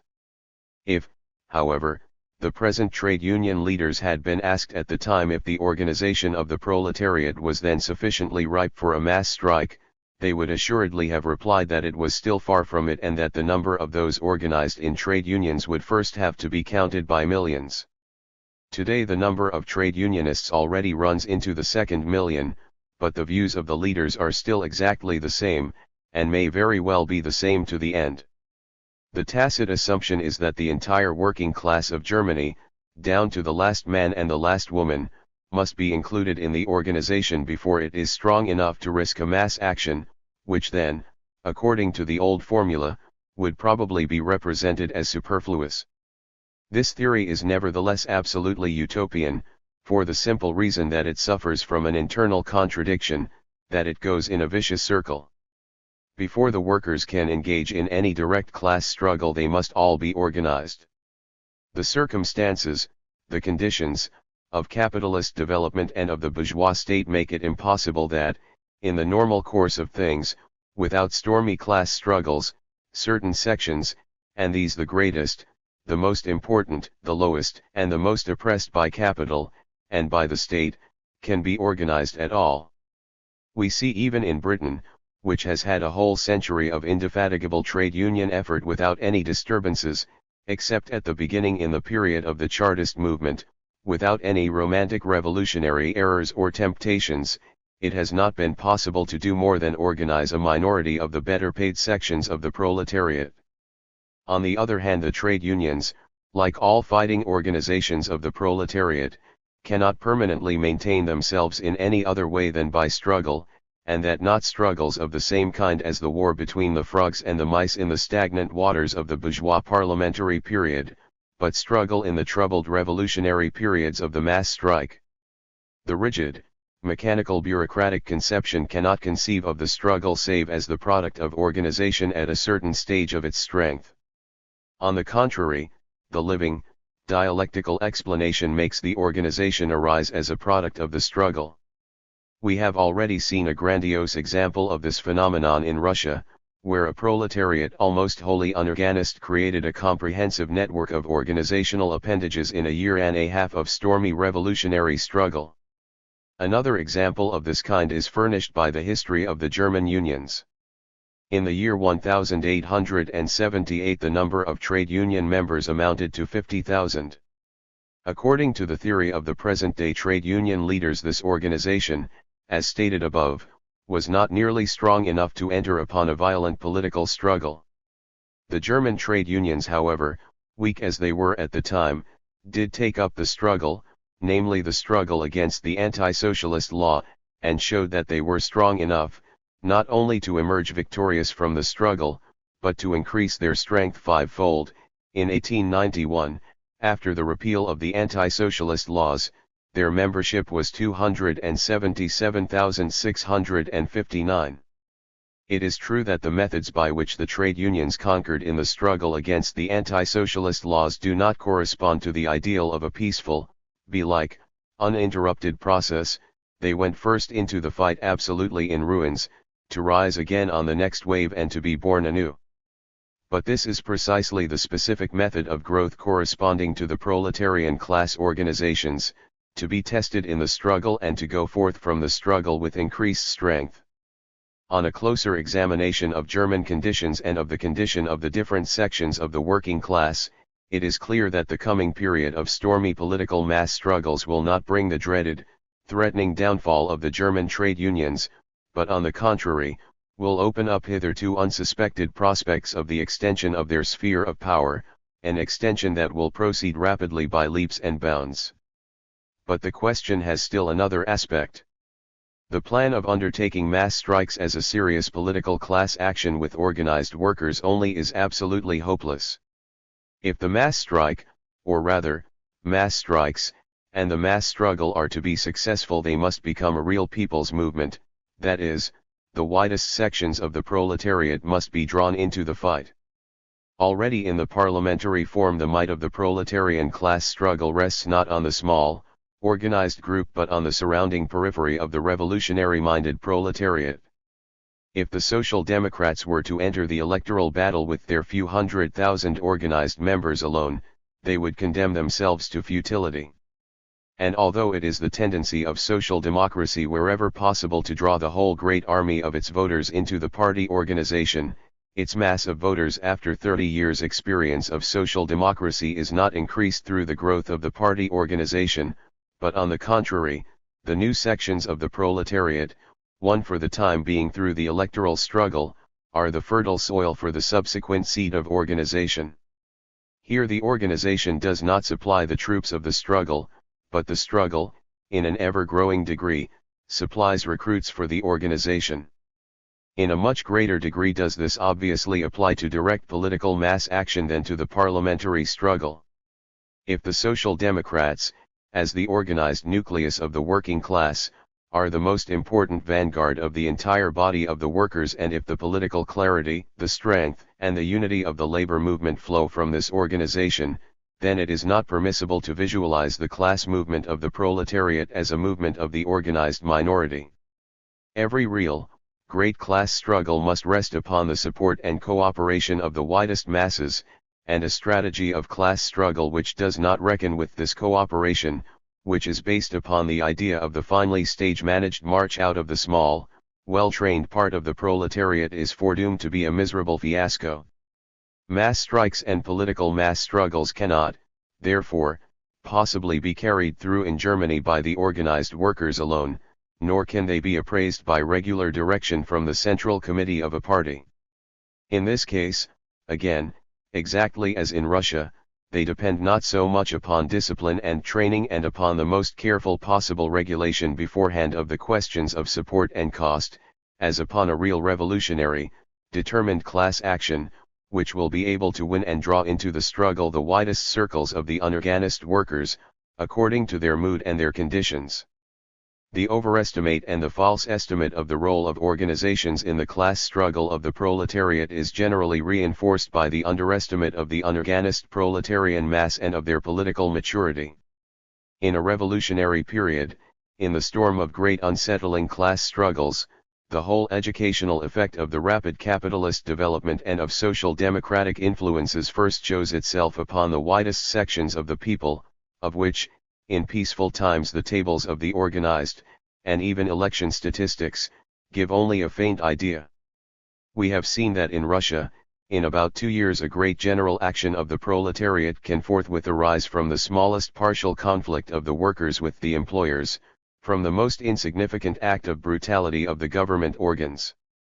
Everyone, of course, sees and believes that, because in Russia the revolution is there. But what does that mean? It means that class feeling, the class instinct, is alive and very active in the Russian proletariat, so that immediately they regard every partial question of any small group of workers as a general question, as a class affair, and quick as lightning they react to its influence as a unity. While in Germany, France, Italy, and Holland the most violent trade union conflicts call forth hardly any general action of the working class, and when they do, only the organized part of the workers move. In Russia the smallest dispute raises a storm. That means nothing else, however, than that at present, paradoxical as it may sound, the class instinct of the youngest, least trained, badly educated and still worse organized Russian proletariat is immeasurably stronger than that of the organized, trained and enlightened working class of Germany or of any other West European country. And that is not to be reckoned a special virtue of the young, unexhausted East as compared with the sluggish West, but is simply a result of direct revolutionary mass action. In the case of the enlightened German worker, the class consciousness implanted by the Social Democrats is theoretical and latent. In the period ruled by bourgeois parliamentarism, it cannot, as a rule, actively participate in a direct mass action. It is the ideal sum of the 400 parallel actions of the electoral sphere during the election struggle, of the many partial economic strikes and the like. In the revolution, when the masses themselves appear upon the political battlefield, this class consciousness becomes practical and active. A year of revolution has therefore given the Russian proletariat that training which 30 years of parliamentary and trade union struggle cannot artificially give to the German proletariat. Of course, this living, active class feeling of the proletariat will considerably diminish in intensity, or rather change into a concealed and latent condition, after the close of the period of revolution and the erection of a bourgeois parliamentary constitutional state. And just as surely, on the other hand, will the living revolutionary class feeling, capable of action, affect the widest and deepest layers of the proletariat in Germany in a period of strong political engagement, and that the more rapidly and more deeply, more energetically the educational work of social democracy is carried on amongst them. This educational work and the provocative and revolutionizing effect of the whole present policy of Germany will express itself in the circumstances that all those groups which at present in their apparent political stupidity remain insensitive to all the organizing attempts of the Social Democrats and of the trade unions will suddenly follow the flag of social democracy in a serious revolutionary period. 6 months of a revolutionary period will complete the work of the training of these as yet unorganized masses which 10 years of public demonstrations and distribution of leaflets would be unable to do. And when conditions in Germany have reached the critical stage for such a period, the sections which are today unorganized and backward will, in the struggle, prove themselves the most radical, the most impetuous element, and not one that will have to be dragged along. If it should come to mass strikes in Germany, it will almost certainly not be the best organized workers, and most certainly not the printers, who will develop the greatest capacity for action, but the worst organized or totally unorganized, the miners, the textile workers, and perhaps even the land workers. In this way we arrive at the same conclusions in Germany in relation to the peculiar tasks of direction in relation to the role of social democracy in mass strikes, as in our analysis of events in Russia. If we now leave the pedantic scheme of demonstrative mass strikes artificially brought about by order of parties and trade unions, and turn to the living picture of a people's movement arising with elementary energy, from the culmination of class antagonisms and the political situation, a movement which passes, politically as well as economically, into mass struggles and mass strikes, it becomes obvious that the task of social democracy does not consist in the technical preparation and direction of mass strikes, but, first and foremost, in the political leadership of the whole movement. The Social Democrats are the most enlightened, most class-conscious vanguard of the proletariat. They cannot and dare not wait, in a fatalist fashion, with folded arms for the advent of the revolutionary situation, to wait for that which in every spontaneous people's movement, falls from the clouds. On the contrary, they must now, as always, hasten the development of things and endeavor to accelerate events. This they cannot do, however, by suddenly issuing the slogan for a mass strike at random at any odd moment, but first and foremost, by making clear to the widest layers of the proletariat the inevitable advent of this revolutionary period, the inner social factors making for it and the political consequences of it. If the widest proletarian layer should be won for a political mass action of the Social Democrats, and if, vice versa, the Social Democrats should seize and maintain the real leadership of a mass movement, should they become, in a political sense, the rulers of the whole movement, then they must, with the utmost clearness, consistency, and resoluteness, inform the German proletariat of their tactics and aims in the period of coming struggle. 7. The role of the mass strike in the revolution. We have seen that the mass strike in Russia does not represent an artificial product of premeditated tactics on the part of the Social Democrats, but a natural historical phenomenon on the basis of the present revolution. Now, what are the factors which in Russia have brought forth this new phenomenal form of the revolution? The Russian Revolution has for first task the abolition of absolutism and the establishment of a modern bourgeois parliamentary constitutional state. It is exactly the same in form as that which confronted Germany in the March 1848 Revolution, and the Great French Revolution of the end of the 18th century. But the condition, the historical milieu, in which these formally analogous revolutions took place, are fundamentally different from those of present-day Russia. The essential difference is that between those bourgeois revolutions in the West, and the current bourgeois revolution in the East, the whole cycle of capitalist development has run its course. And this development had seized not only the West European countries, but also absolutist Russia. Large-scale industry with all its consequences, modern class divisions, acute social contrasts, modern life in large cities and the modern proletariat, has become in Russia the prevailing form, that is, in social development the decisive form of production. The remarkable, contradictory, historical situation results from this that the bourgeois revolution, in accordance with its formal tasks will, in the first place, be carried out by a modern class-conscious proletariat, and in an international milieu whose distinguishing characteristic is the ruin of bourgeois democracy. It is not the bourgeoisie that is now the driving force of revolution as in the earlier revolutions of the West, while the proletarian masses, swamped amidst a petty bourgeois mass, simply furnish cannon fodder for the bourgeoisie, but on the contrary, it is the class-conscious proletariat that is the active and leading element, while the big bourgeois turns out to be either openly against the revolution or liberal moderates, and only the rural petit bourgeoisie and the urban petit bourgeois intelligentsia are definitively oppositional and even revolutionary-minded.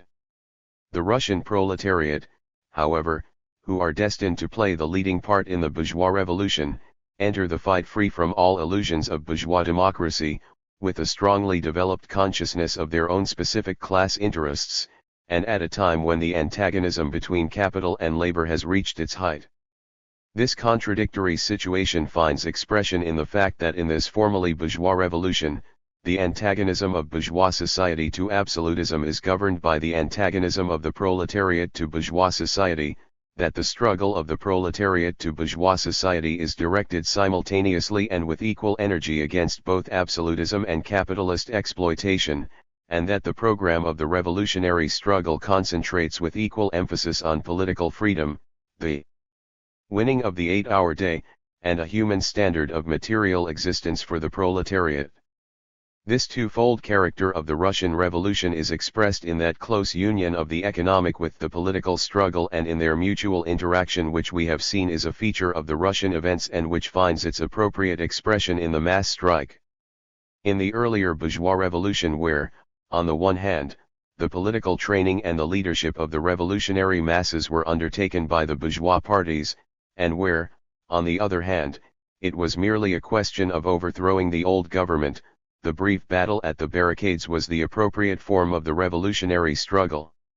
Today the working class must educate itself, marshal its forces, and direct itself in the course of the revolutionary struggle, and thus the revolution is directed as much against capitalist exploitation as against the ancien regime, so much so that the mass strike appears as the natural means to recruit, organize, and prepare the widest proletarian layers for revolutionary struggle, as the means to undermine and overthrow the old state power, as well as to contain the capitalist exploitation. The urban industrial proletariat is now the soul of the revolution in Russia. But in order to carry through a direct political struggle as a mass, the proletariat must first be assembled as a mass, and for this purpose they must come out of the factory and workshop, mine and foundry, must overcome the atomization and decay to which they are condemned under the daily yoke of capitalism. The mass strike is the first natural, impulsive form of every great revolutionary struggle of the proletariat, and the more highly developed the antagonism is between capital and labor, the more effective and decisive must mass strikes become. The chief form of previous bourgeois revolutions, the fight at the barricades, the open conflict with the armed power of the state, is in the revolution today only the culminating point, only a moment on the process of the proletarian mass struggle. And therewith in the new form of the revolution there is reached that civilizing and mitigating of the class struggle which was prophesied by the opportunists of German social democracy, the Bernsteins, Davids, etc.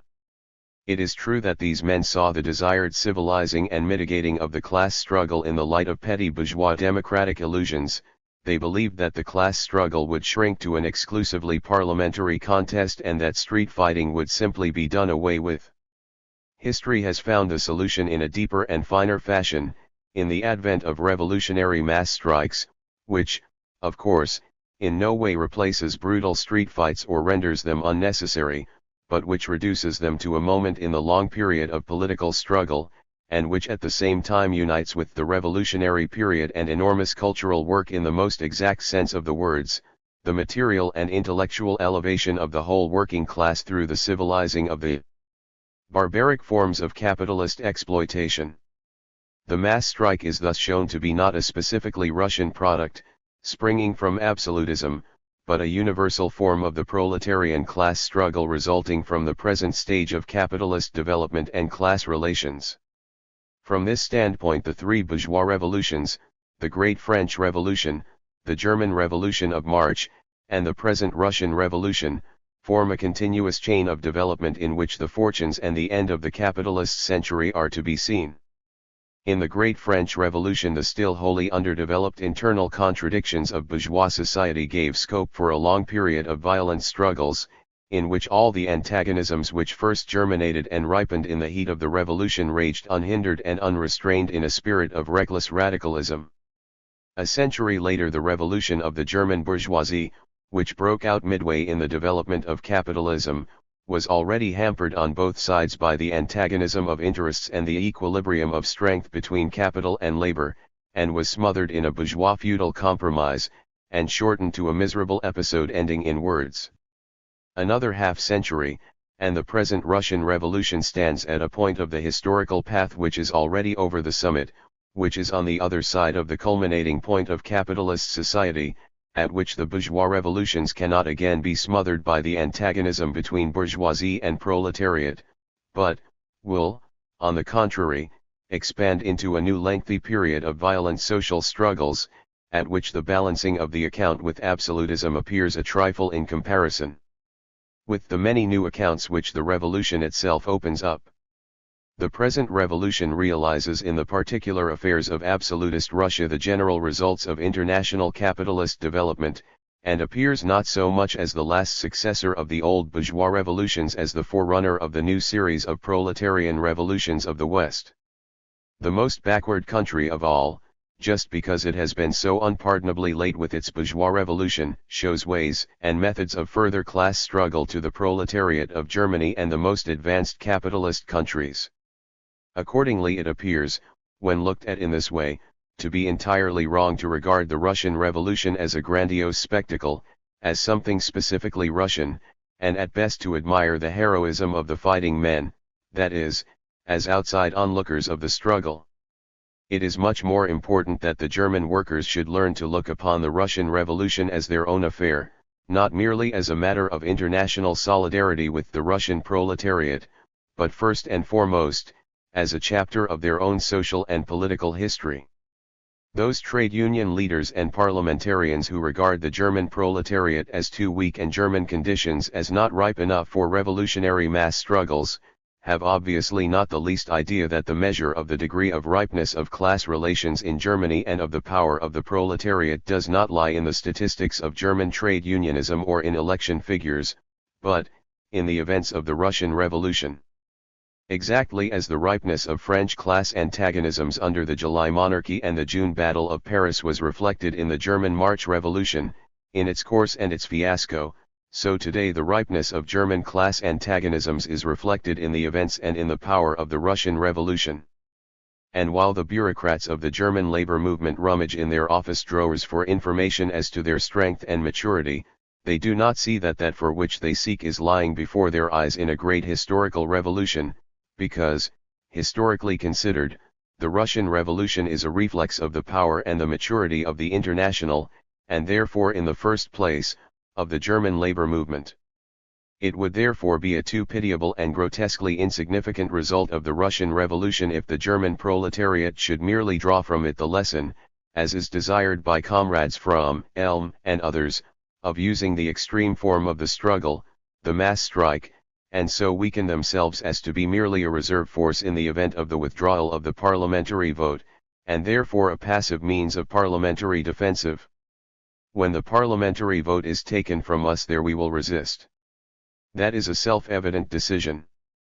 But for this it is not necessary to adopt the heroic pose of a Danton, as was done, for example, by Comrade Elm in Jena, because the defense of the modest measure of parliamentary right already possessed is less a heaven-storming innovation, for which the frightful hecatombs of the Russian Revolution were first necessary as a means of encouragement, than the simplest and first duty of every opposition party. But the mere defensive can never exhaust the policy of the proletariat, in a period of revolution. And if it is, on the one hand, difficult to predict with any degree of certainty whether the destruction of universal suffrage would cause a situation in Germany which would call forth an immediate mass strike action, so on the other hand, it is absolutely certain that when we in Germany enter upon the period of stormy mass actions, it will be impossible for the Social Democrats to base their tactics upon a mere parliamentary defensive. To fix beforehand the cause and the moment from and in which the mass strikes in Germany will break out is not in the power of social democracy, because it is not in its power to bring about historical situations by resolutions at party congresses. But what it can and must do is to make clear the political tendencies, when they once appear, and to formulate them as resolute and consistent tactics. Man cannot keep historical events in check while making recipes for them, but he can see in advance their apparent calculable consequences and arrange his mode of action accordingly. The first threatening political danger with which the German proletariat have concerned themselves for a number of years is a coup d'état of the reaction which will wrest from the wide masses of the people of the most important political right, universal suffrage. In spite of the immense importance of this possible event, it is, as we have already said, impossible to assert with certainty that an open popular movement would immediately break out after the coup d'état, because today innumerable circumstances and factors have to be taken into account. But when we consider the present extreme acuteness of conditions in Germany, and on the other hand, the manifold international reactions of the Russian Revolution and of the future rejuvenated Russia, it is clear that the collapse of German politics which would ensue from the repeal of universal suffrage could not alone call a halt to the struggle for this right. This coup d'état would rather draw after it, in a longer or shorter period and with elementary power, a great general political reckoning of the insurgent and awakened mass of the people, a reckoning with bread usury, with artificially caused dearness of meat, with expenditure on a boundless militarism and navalism, with the corruption of colonial policy, with the national disgrace of the Königsberg trial, with the cessation of social reform, with the discharging of railway workers, the postal officials and the land workers, with the tricking and mocking of the miners, with the judgment of Lobtau and the whole system of class justice, with the brutal lockout system, in short, with the whole 30-year-old oppression of the combined dominion of Junkerdom and large trustified capital. But if once the ball is set rolling, then social democracy, whether it wills it or not, can never again bring it to a standstill.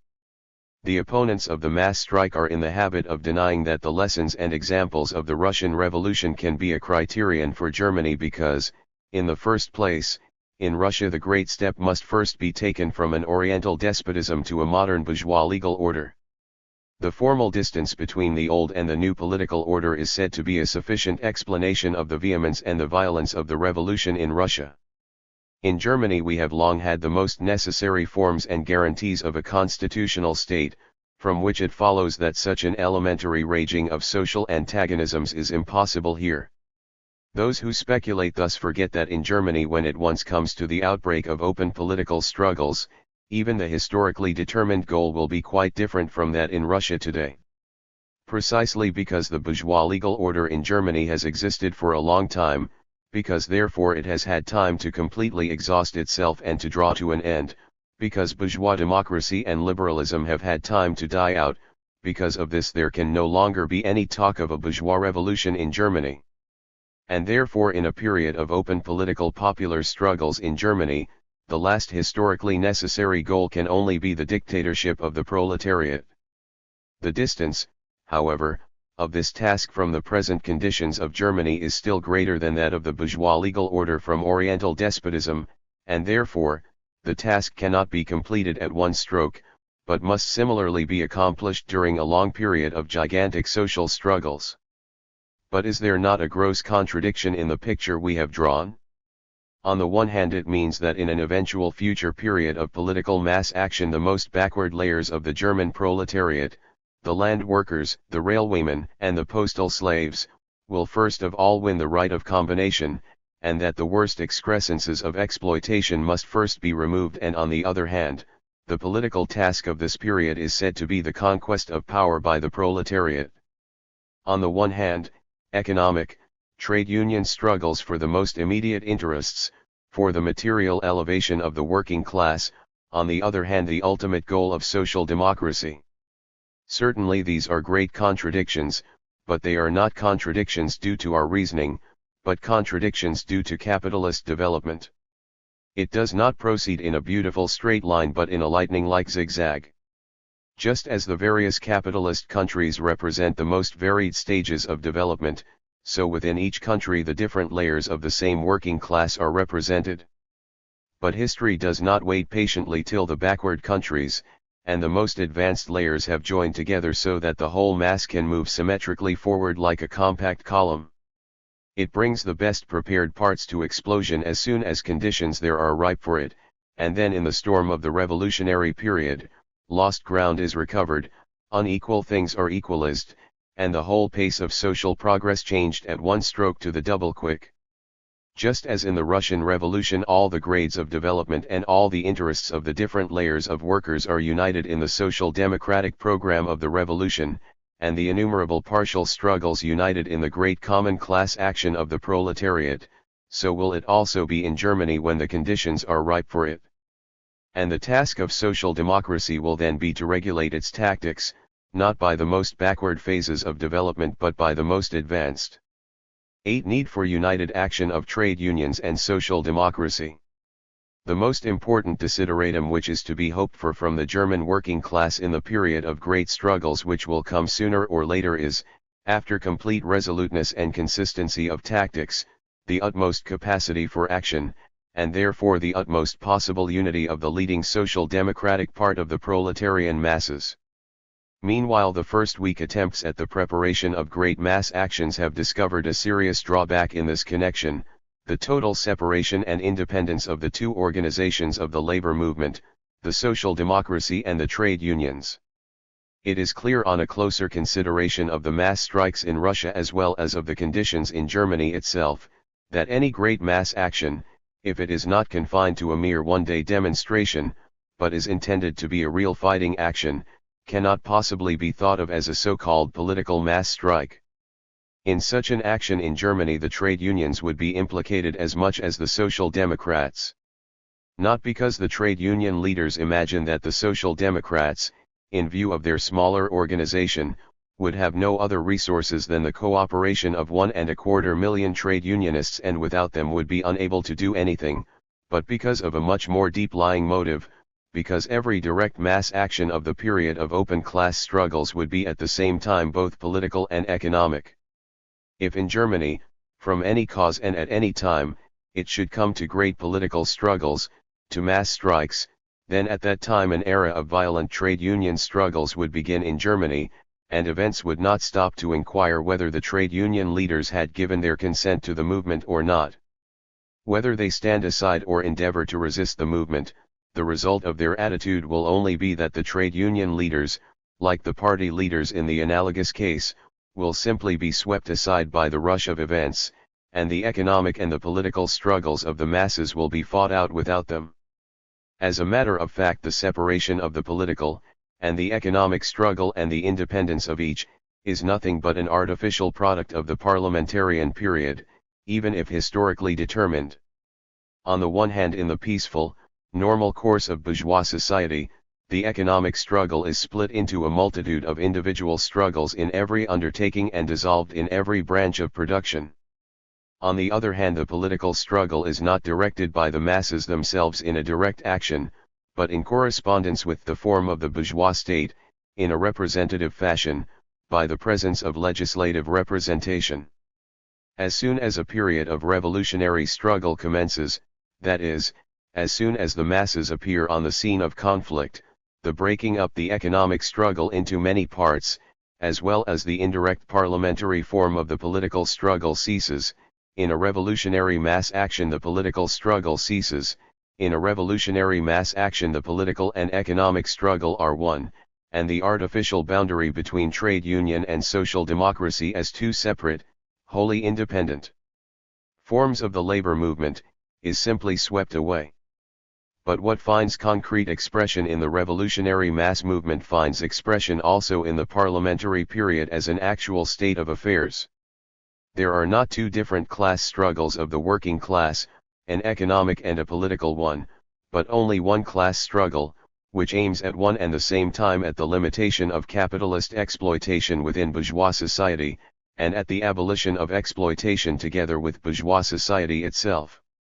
When these two sides of the class struggle are separated from one another for technical reasons in the parliamentary period, they do not form two parallel concurrent actions, but merely two phases, two stages of the struggle for emancipation of the working class. The trade union struggle embraces the immediate interests, and the social democratic struggle the future interests, of the labor movement. The communists, says the Communist Manifesto, represent, as against various group interests, national or local, of the proletariat, the common interests of the proletariat as a whole, and in the various stages of development of the class struggle, they represent the interests of the whole movement, that is, the ultimate goal, the liberation of the proletariat. The trade unions represent only the group interests and only one stage of development of the labor movement. Social democracy represents the working class and the cause of its liberation as a whole. The relation of the trade unions to social democracy is therefore a part of the whole, and when, amongst the trade union leaders, the theory of equal authority of trade unions and social democracy finds so much favor, it rests upon a fundamental misconception of the essence of trade unionism itself and of its role in the general struggle for freedom of the working class. This theory of the parallel action of social democracy and the trade unions and of their equal authority is nevertheless not altogether without foundation, but has its historical roots. It rests upon the illusion of the peaceful, normal period of bourgeois society, in which the political struggle of social democracy appears to be consumed in the parliamentary struggle. The parliamentary struggle, however, the counterpart of the trade union struggle, is equally with it, a fight conducted exclusively on the basis of the bourgeois social order. It is by its very nature, political reform work, as that of the trade unions is economic reform work. It represents political work for the present, as trade unions represent economic work for the present. It is, like them, merely a phase, a stage of development in the complete process of the proletarian class struggle whose ultimate goal is as far beyond the parliamentary struggle as it is beyond the trade union struggle. The parliamentary struggle is, in relation to social democratic policy, also a part of the whole, exactly as trade union work is. Social democracy today comprises the parliamentary and the trade union struggle in one class struggle aiming at the abolition of the bourgeois social order. The theory of the equal authority of trade unions and social democracy is likewise not a mere theoretical misunderstanding, not a mere case of confusion but an expression of the well-known tendency of that opportunist wing of social democracy which reduced the political struggle of the working class to the parliamentary contest, and desires to change social democracy from a revolutionary proletarian party into a petty bourgeois reform one. If social democracy should accept the theory of the equal authority of the trade unions, it would thereby accept, indirectly and tacitly, that transformation which has long been striven for by the representatives of the opportunist tendency. In Germany, however, there is such a shifting of relations within the labor movement as is impossible in any other country. The theoretical conception, according to which the trade unions are merely a part of social democracy, finds its classic expression in Germany. In fact, in actual practice, and that in three directions. First, the German trade unions are a direct product of social democracy. It was social democracy which created the beginnings of the present trade union movement in Germany and which enabled it to attain such great dimensions, and it is social democracy which supplies it to this day with its leaders and the most active promoters of its organization. Second, the German trade unions are a product of social democracy also in the sense that social democratic teaching is the soul of trade union practice, as the trade unions owe their superiority over all bourgeois and denominational trade unions to the idea of the class struggle. Their practical success, their power, is a result of the circumstance that their practice is illuminated by the theory of scientific socialism and they are thereby raised above the level of a narrow-minded socialism. The strength of the practical policy of the German trade unions lies in their insight into the deeper social and economic connections of the capitalist system, but they owe this insight entirely to the theory of scientific socialism upon which their practice is based. Viewed in this way, any attempt to emancipate the trade unions from the social democratic theory in favor of some other trade union theory opposed to social democracy, is, from the standpoint of the trade unions themselves and of their future, nothing but an attempt to commit suicide. The separation of trade union practice from the theory of scientific socialism would mean to the German trade unions the immediate loss of all their superiority over all kinds of bourgeois trade unions, and their fall from their present height to the level of unsteady groping and mere dull empiricism. Thirdly and finally, the trade unions are, although their leaders have gradually lost sight of the fact, even as regards their numerical strength, a direct product of the social democratic movement and the social democratic agitation. It is true that in many districts trade union agitation precedes social democratic agitation, and that everywhere trade union work prepares the way for party work.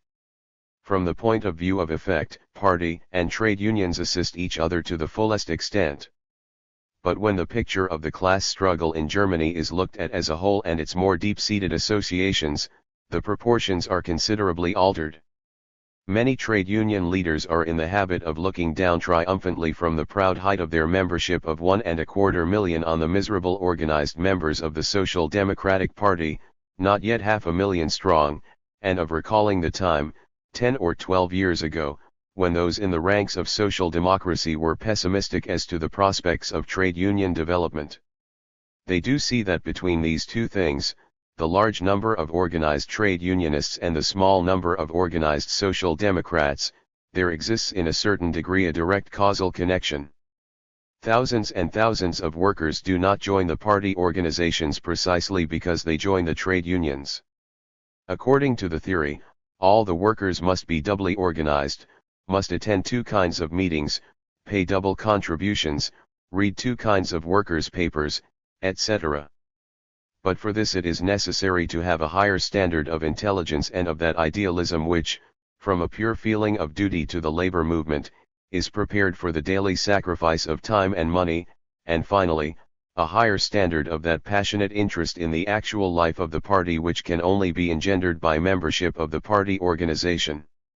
All this is true of the most enlightened and intelligent minority of social democratic workers in the large towns, where party life is full and attractive and where the workers' standard of living is high. Amongst the wider sections of the working masses in the large towns, however, as well as in the provinces, in the smaller and the smallest towns where political life is not an independent thing but a mere reflex of the course of events in the capital, where consequently, party life is poor and monotonous, and where, finally, the economic standard of life of the workers is, for the most part, miserable, it is very difficult to secure the double form of organization. For the social democratically minded worker from the masses the question will be solved by his joining his trade union. The immediate interests of his economic struggle which are conditioned by the nature of the struggle itself cannot be advanced in any other way than by membership of a trade union organization. The contribution which he pays, often amidst considerable sacrifice of his standard of living, bring him immediate, visible results. His social democratic inclinations, however, enable him to participate in various kinds of work without belonging to a special party organization, by voting at parliamentary elections, by attendance at social democratic public meetings, by following the reports of social democratic speeches in representatives' bodies, and by reading the party press. Compare in this connection the number of social democratic electors or the number of subscribers to Vorwärts with the number of organized party members in Berlin. And what is most decisive, the social democratically minded average worker who, as a simple man, can have no understanding of the intricate and fine so-called two-soul theory, feels that he is, even in the trade union, social democratically organized. Although the central committees of the unions have no official party label, the workman from the masses in every city and town sees the head of his trade union as the most active leader, those colleagues whom he knows also as comrades and social democrats in public life, now as Reichstag, Landtag or local representatives, now as trusted men of the social democracy, members of election committees, party editors and secretaries, or merely as speakers and agitators. Further, he hears expressed in the agitational work of his trade union much the same ideas, pleasing and intelligible to him, of capitalist exploitation, class relations, etc., as those that have come to him from social democratic agitation. Indeed, the most and best loved of the speakers at trade union meetings are those same social democrats.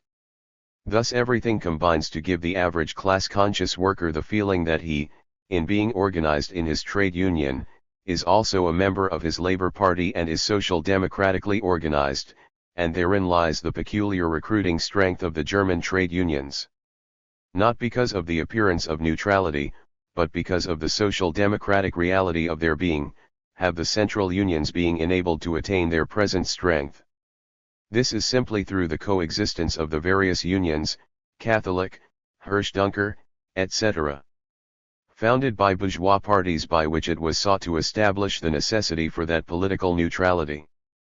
When the German worker who has full freedom of choice to attach himself to a Christian, Catholic, evangelical, or free-thinking trade union, chooses none of these but the free trade union instead, or leaves one of the former to join the latter, he does so only because he considers that the central unions are the avowed organizations of the modern class struggle, or, what is the same thing in Germany, that they are social democratic trade unions. In a word, the appearance of neutrality, which exists in the minds of many trade union leaders, does not exist for the mass of organized trade unionists. And that is the good fortune of the trade union movement. If the appearance of neutrality, that alienation and separation of the trade unions from social democracy, really and truly becomes a reality in the eyes of the proletarian masses, then the trade unions would immediately lose all their advantages over competing bourgeois unions, and therewith their recruiting power, their living fire. This is conclusively proved by the facts which are generally known. The appearance of party political neutrality of the trade unions could, as a means of attraction, render inestimable service in a country in which social democracy itself has no credit among the masses, in which the odium attaching a workers' organization injures it in the eyes of the masses rather than advantages it, where, in a word, the trade unions must first of all recruit their troops from a wholly unenlightened, bourgeois-minded mass. The best example of such a country was, throughout the whole of the last century, and is to a certain extent today, Great Britain. In Germany, however, party relations are altogether different. In a country, in which social democracy is the most powerful political party, in which its recruiting power is represented by an army of over 3 million proletarians, it is ridiculous to speak of the deterrent effect of social democracy and of the necessity for a fighting organization of the workers to ensure political neutrality. The mere comparison of the figures of social democratic voters with the figures of the trade union organizations in Germany is sufficient to prove to the most simple-minded that the trade unions in Germany do not, as in England, draw their troops from the unenlightened bourgeois-minded mass, but from the mass of proletarians already aroused by the social democracy and won by it to the idea of the class struggle. Many trade union leaders indignantly reject the idea, a requisite of the theory of neutrality, and regard the trade unions as a recruiting school for social democracy. This apparently insulting, but in reality, highly flattering presumption is in Germany reduced to mere fancy by the circumstance that the positions are reversed. It is the social democracy which is the recruiting school for the trade unions. Moreover, if the organizational work of the trade unions is for the most part of a very difficult and troublesome kind, it is, with the exception of a few cases and some districts, not merely because on the whole, the soil has not been prepared by the social democratic plow, but also because the trade union seed itself, and the sower as well, must also be red, social democratic before the harvest can prosper. But when we compare in this way the figures of trade union strength, not with those of the social democratic organizations, but, which is the only correct way, with those of the mass of social democratic voters, we come to a conclusion which differs considerably from the current view of the matter. The fact then comes to light that the free trade unions actually represent today but a minority of the class-conscious workers of Germany, that even with their 1.25 million organized members they have not yet been able to draw into their ranks one half of those already aroused by social democracy. The most important conclusion to be drawn from the facts above cited is that the complete unity of the trade union and the social democratic movements, which is absolutely necessary for the coming mass struggles in Germany, is actually here, and that it is incorporated in the wide mass which forms the basis at once of social democracy and trade unionism, and in whose consciousness both parts of the movement are mingled in a mental unity. The alleged antagonism between social democracy and trade unions shrinks to an antagonism between social democracy and a certain part of the trade union officials, which is, however, at the same time an antagonism within the trade unions between this part of the trade union leaders and the proletarian mass organized in trade unions. The rapid growth of the trade union movement in Germany in the course of the last 15 years, especially in the period of great economic prosperity from 1895 to 1900, has brought with it a great independence of the trade unions, a specialising of their methods of struggle, and finally the introduction of a regular trade union officialdom. All these phenomena are quite understandable and natural historical products of the growth of the trade unions in this 15-year period, and of the economic prosperity and political calm of Germany. They are, although inseparable from certain drawbacks, without doubt a historically necessary evil. But the dialectics of development also brings with it the circumstance that these necessary means of promoting trade union growth become, on the contrary, obstacles to this further development at a certain stage of organization and at a certain degree of ripeness of conditions. The specialization of professional activity as trade union leaders, as well as the naturally restricted horizon which is bound up with disconnected economic struggles in a peaceful period, leads only too easily, amongst trade union officials, to bureaucratism and a certain narrowness of outlook. Both, however, express themselves in a whole series of tendencies which may be fateful in the highest degree for the future of the trade union movement. There is first of all the overvaluation of the organization, which from a means has gradually been changed into an end in itself, a precious thing, to which the interests of the struggles should be subordinated. From this also comes that openly admitted need for peace which shrinks from great risks and presumed dangers to the stability of the trade unions, and further, the overvaluation of the trade union method of struggle itself, its prospects and its successes. The trade union leaders, constantly absorbed in the economic guerrilla war whose plausible task it is to make the workers place the highest value on the smallest economic achievement, every increase in wages and shortening of the working day, gradually lose the power of seeing the larger connections and of taking a survey of the whole position. Only in this way can one explain why many trade union leaders refer with the greatest satisfaction to the achievements of the last 15 years, instead of, on the contrary, emphasizing the other side of the medal, the simultaneous and immense reduction of the proletarian standard of life by land usury, by the whole tax and customs policy, by landlord rapacity which has increased house rents to such an exorbitant extent, in short, by all the objective tendencies of bourgeois policy which have largely neutralized the advantages of the 15 years of trade union struggle. From the whole social democratic truth which, while emphasizing the importance of the present work and its absolute necessity, attaches the chief importance to the criticism and the limits to this work, the half-trade union truth is taken which emphasizes only the positive side of the daily struggle. And finally, from the concealment of the objective limits drawn by the bourgeois social order to the trade union struggle, there arises a hostility to every theoretical criticism which refers to these limits in connection with the ultimate aims of the labor movement. Fulsome flattery and boundless optimism are considered to be the duty of every friend of the trade union movement. But as the social democratic standpoint consists precisely in fighting against uncritical parliamentary optimism, a front is at last made against the social democratic theory. Men grope for a new trade union theory, that is, a theory which would open an illimitable vista of economic progress to the trade union struggle within the capitalist system, in opposition to the social democratic doctrine. Such a theory has indeed existed for some time, the theory of Professor Sombart, which was promulgated with the express intention of driving a wedge between the trade unions and the social democracy in Germany, and of enticing the trade unions over to the bourgeois position. In close connection with these theoretical tendencies is a revolution in the relations of leaders and rank and file. In place of the direction by colleagues through local committees, with their admitted inadequacy, there appears the business-like direction of the trade union officials. The initiative and the power of making decisions thereby devolve upon trade union specialists, so to speak, and the more passive virtue of discipline upon the mass of members. This dark side of officialdom also assuredly conceals considerable dangers for the party, as from the latest innovation, the institution of local party secretaries, it can quite easily result, if the social democratic mass is not careful, that these secretariats may remain mere organs for carrying out decisions and not be regarded in any way the appointed bearers of the initiative and of the direction of local party life.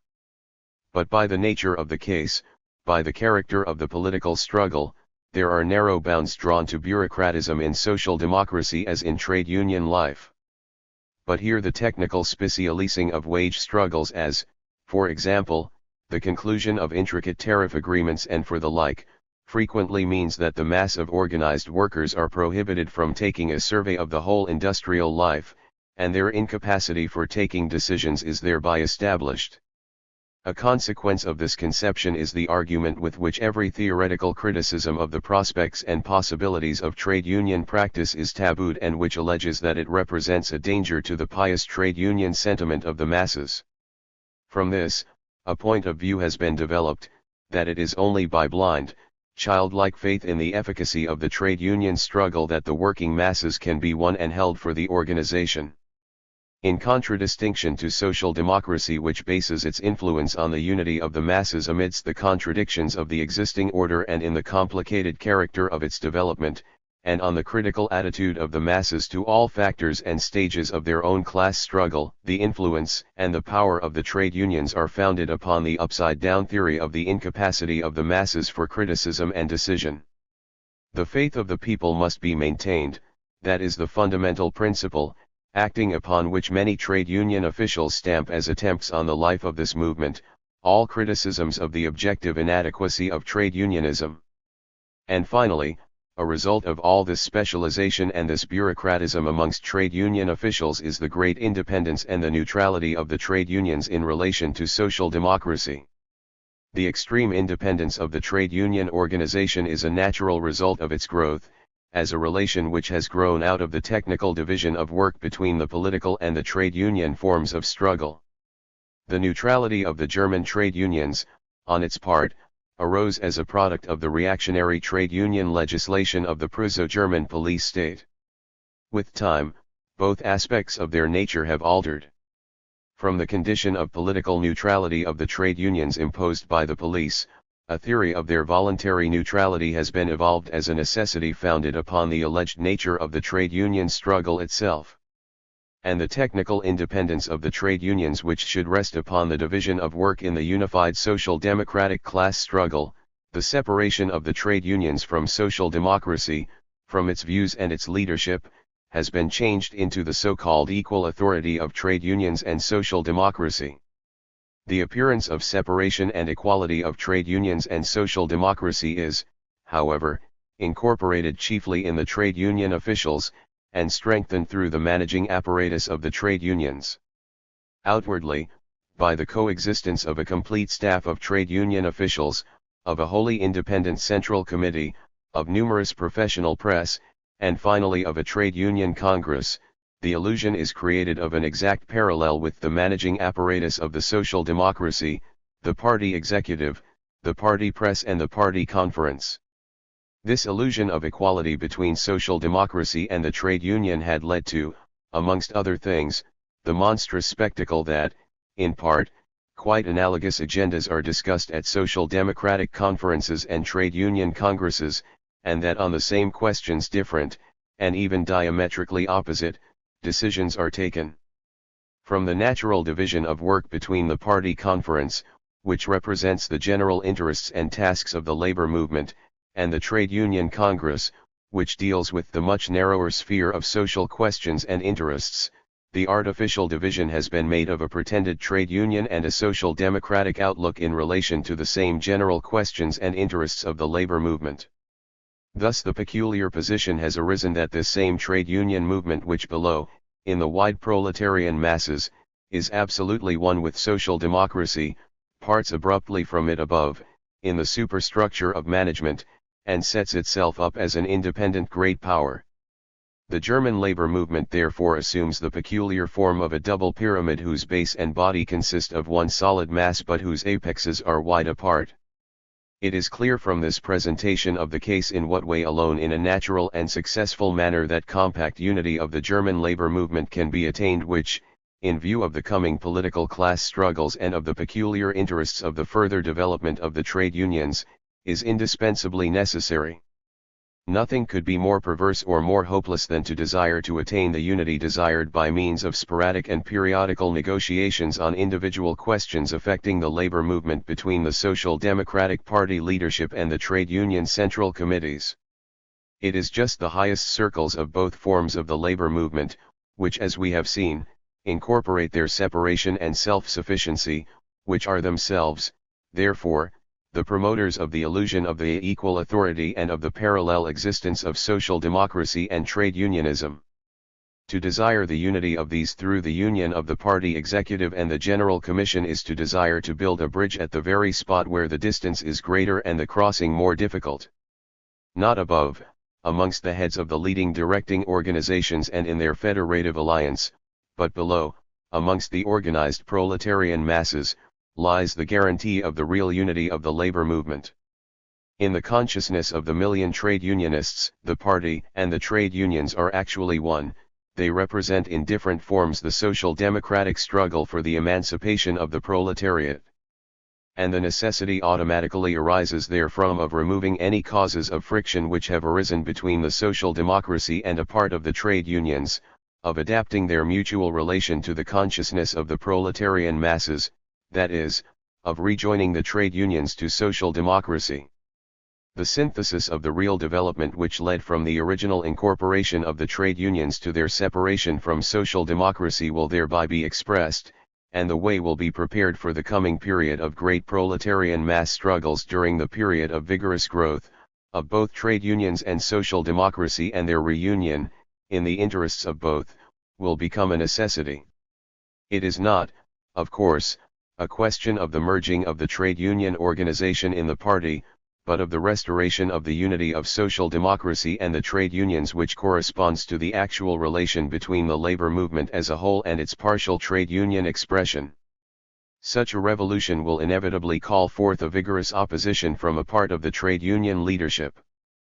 But it is high time for the working masses of social democracy to learn how to express their capacity for decision and action, and therewith to demonstrate their ripeness for that time of great struggles and great tasks in which they, the masses, will be the actual chorus and the directing bodies will merely act the speaking parts, that is, will only be the interpreters of the will of the masses.